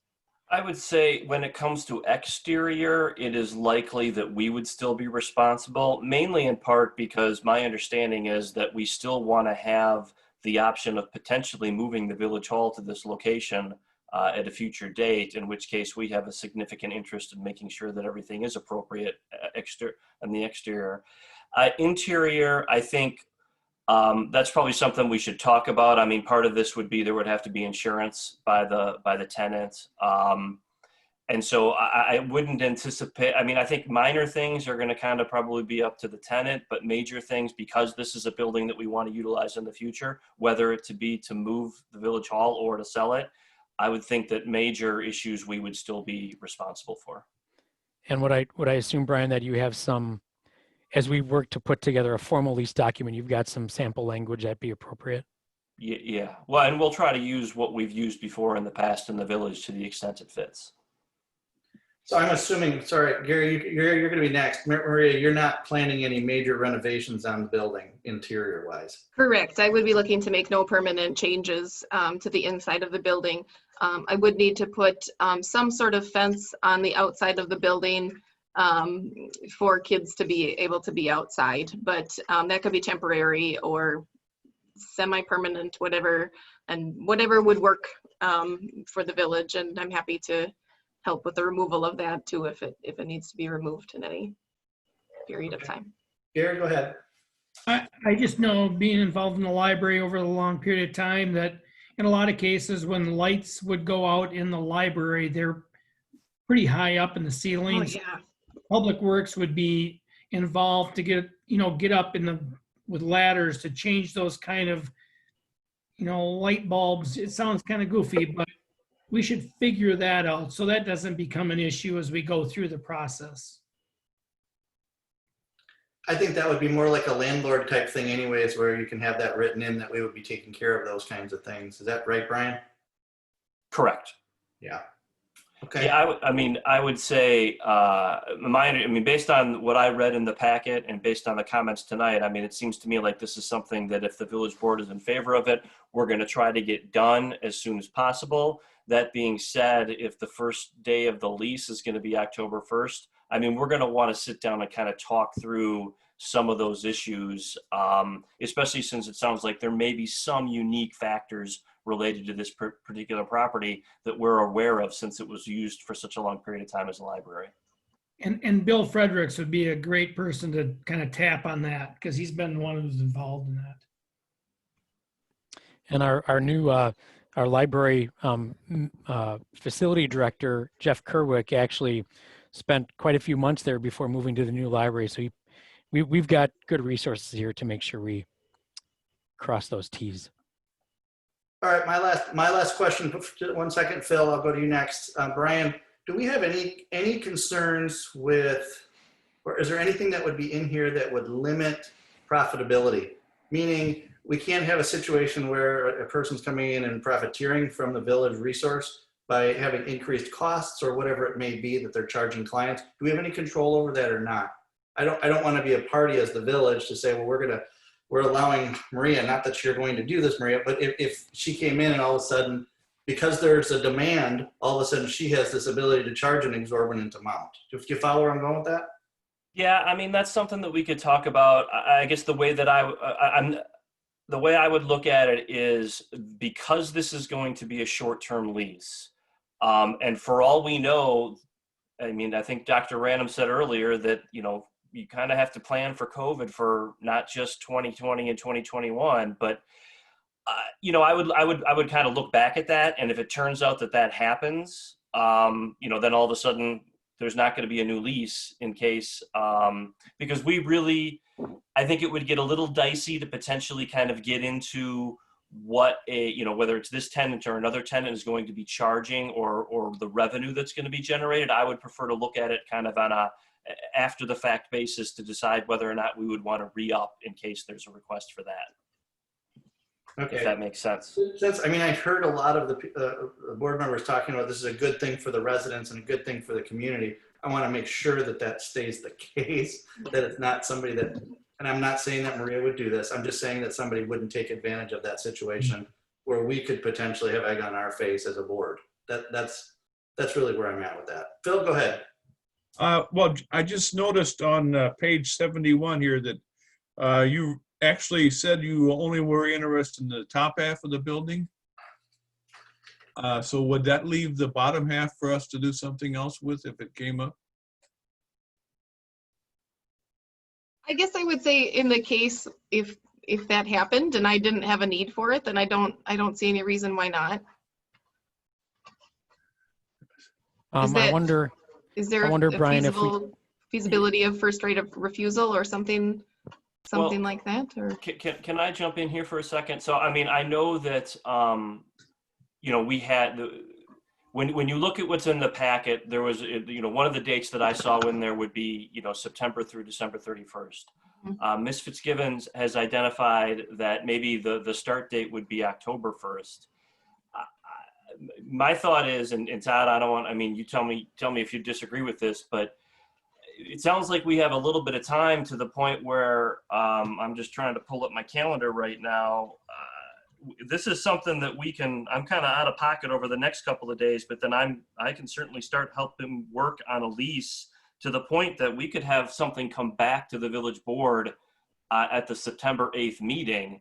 So that way, some of these questions that you have regarding how much of the space is going to be used and what are some of the other terms and conditions going to be in there, you're actually going to be looking at a document that's going to contain that information, as opposed to having to provide a motion where you don't necessarily know what's going to happen, what's going to be in that document. And so that would just be a suggestion. Well, I know I was moving this along on Maria's behalf because, and tell me if I'm wrong, Maria, in order to help families who are in a position of needing to make arrangements, even though it may not be until October, you need to be in a position to be certain with them about what you're able to accommodate. Correct. So that's the way that my phone calls go. Do you have a space? Do you not have a space? Are you going to have a space? When's your next available space? And so it's a little bit difficult for me to answer that without having some certainty of whether or not that would be available. And I think the other thing is that people are panicked right now. So without, I would never want to give them any false sense of hope, but I really don't want to right now. And then there's other things on my end that would need to be done if we were able to come to a lease agreement, including a licensing inspection with the Department of Children and Families. It would have to be licensed as a separate location for me. That does involve insurance as well. And I also wanted to comment on the price lock. There is in our parent handbook, which we're bound to by the Department of Children and Families, a 30-day price lock. So we would have to give 30 days notice if we were ever going to increase our prices. So I just want to comment on that as well. So I mean, I think it's fair to say, Todd, let me just, from the board member's perspective, is there any board members that are opposed to this? I mean, Brian's going to work out the lease to get it done. He's going to work everything out. Trying to give you some assurances. We don't have that information for at least tonight, but from what I'm hearing from board members, is there anybody that would be opposed to us having the library used for this purpose with Maria's company? Okay, seeing no hands, that means that can we just direct staff to work the lease to get it prepared for us for the next meeting? And does that give you enough comfort, Maria? I'm comfortable with that, yes. Okay. The motion in the packet is like we authorize you guys to finalize and execute it, or? Well, Chris would be suggesting a motion different than what staff recommended. Staff was asking that, consistent with terms in the lease proposal, that the administrator and attorney be given the authority to finalize and execute. You're asking, though, that it come back for final action, is my understanding. Yes. Is Maria comfortable with that? Based on our conversation right now, it seems like everybody's on board with it. I just want to make sure that we have a proper lease and that Brian doesn't run into something that we can't overcome potentially, which I don't think there is. But the next meeting is, by the way, Maria, would be September 7th. Okay. I mean, of course, I would prefer the first option. Correction, the future meeting's on the 8th because of the holiday. Oh, sorry, 8th. It just got worse. Brian, what would you recommend? The motion that was staff presented or mine? I'm good either way. To me, it's really what the board is comfortable with. I mean, we've certainly done motions in the past before where you've given staff authority to essentially, work on stuff and not have it come back. I really think it's really what the board is most comfortable with. As our attorney, from your perspective, which way is it? Well, I'm always more comfortable when you guys have a document in front of you to approve. Okay, that's kind of where I was at too. So okay, but I'll leave it open to the rest of the board. If you guys want to make a motion of some sort, go ahead. Gary? No, I'd make a motion that Brian and Todd can make this call, because I think it might be, a few days, but it might help Maria make her decision. So I would be comfortable with Todd and Brian making the call. Okay, motion. Do we have a second? I'll second that. Yeah, I think any Gary seconded it. is good. Discussion based on the motion and second. Nyla? I would like to give Maria as much time as possible to jump all through the hoops. I was a licensed provider for many years. Sometimes getting the state to be on a timeline gets a little complicated.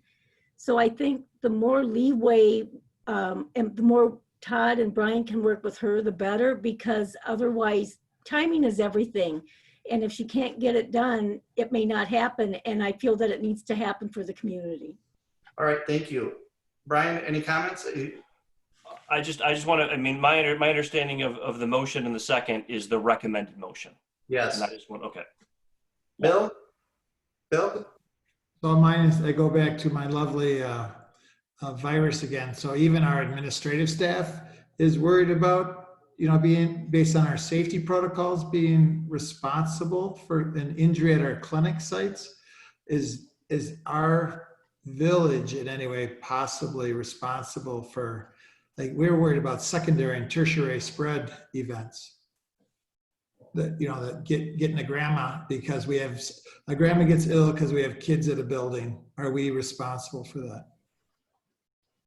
No, I would say, I mean, so if we lease the space, somehow, you know, through no one's fault, a child becomes, you know, has COVID, and all of a sudden that child goes home and goes to the grandparents' place and the grandmother gets sick.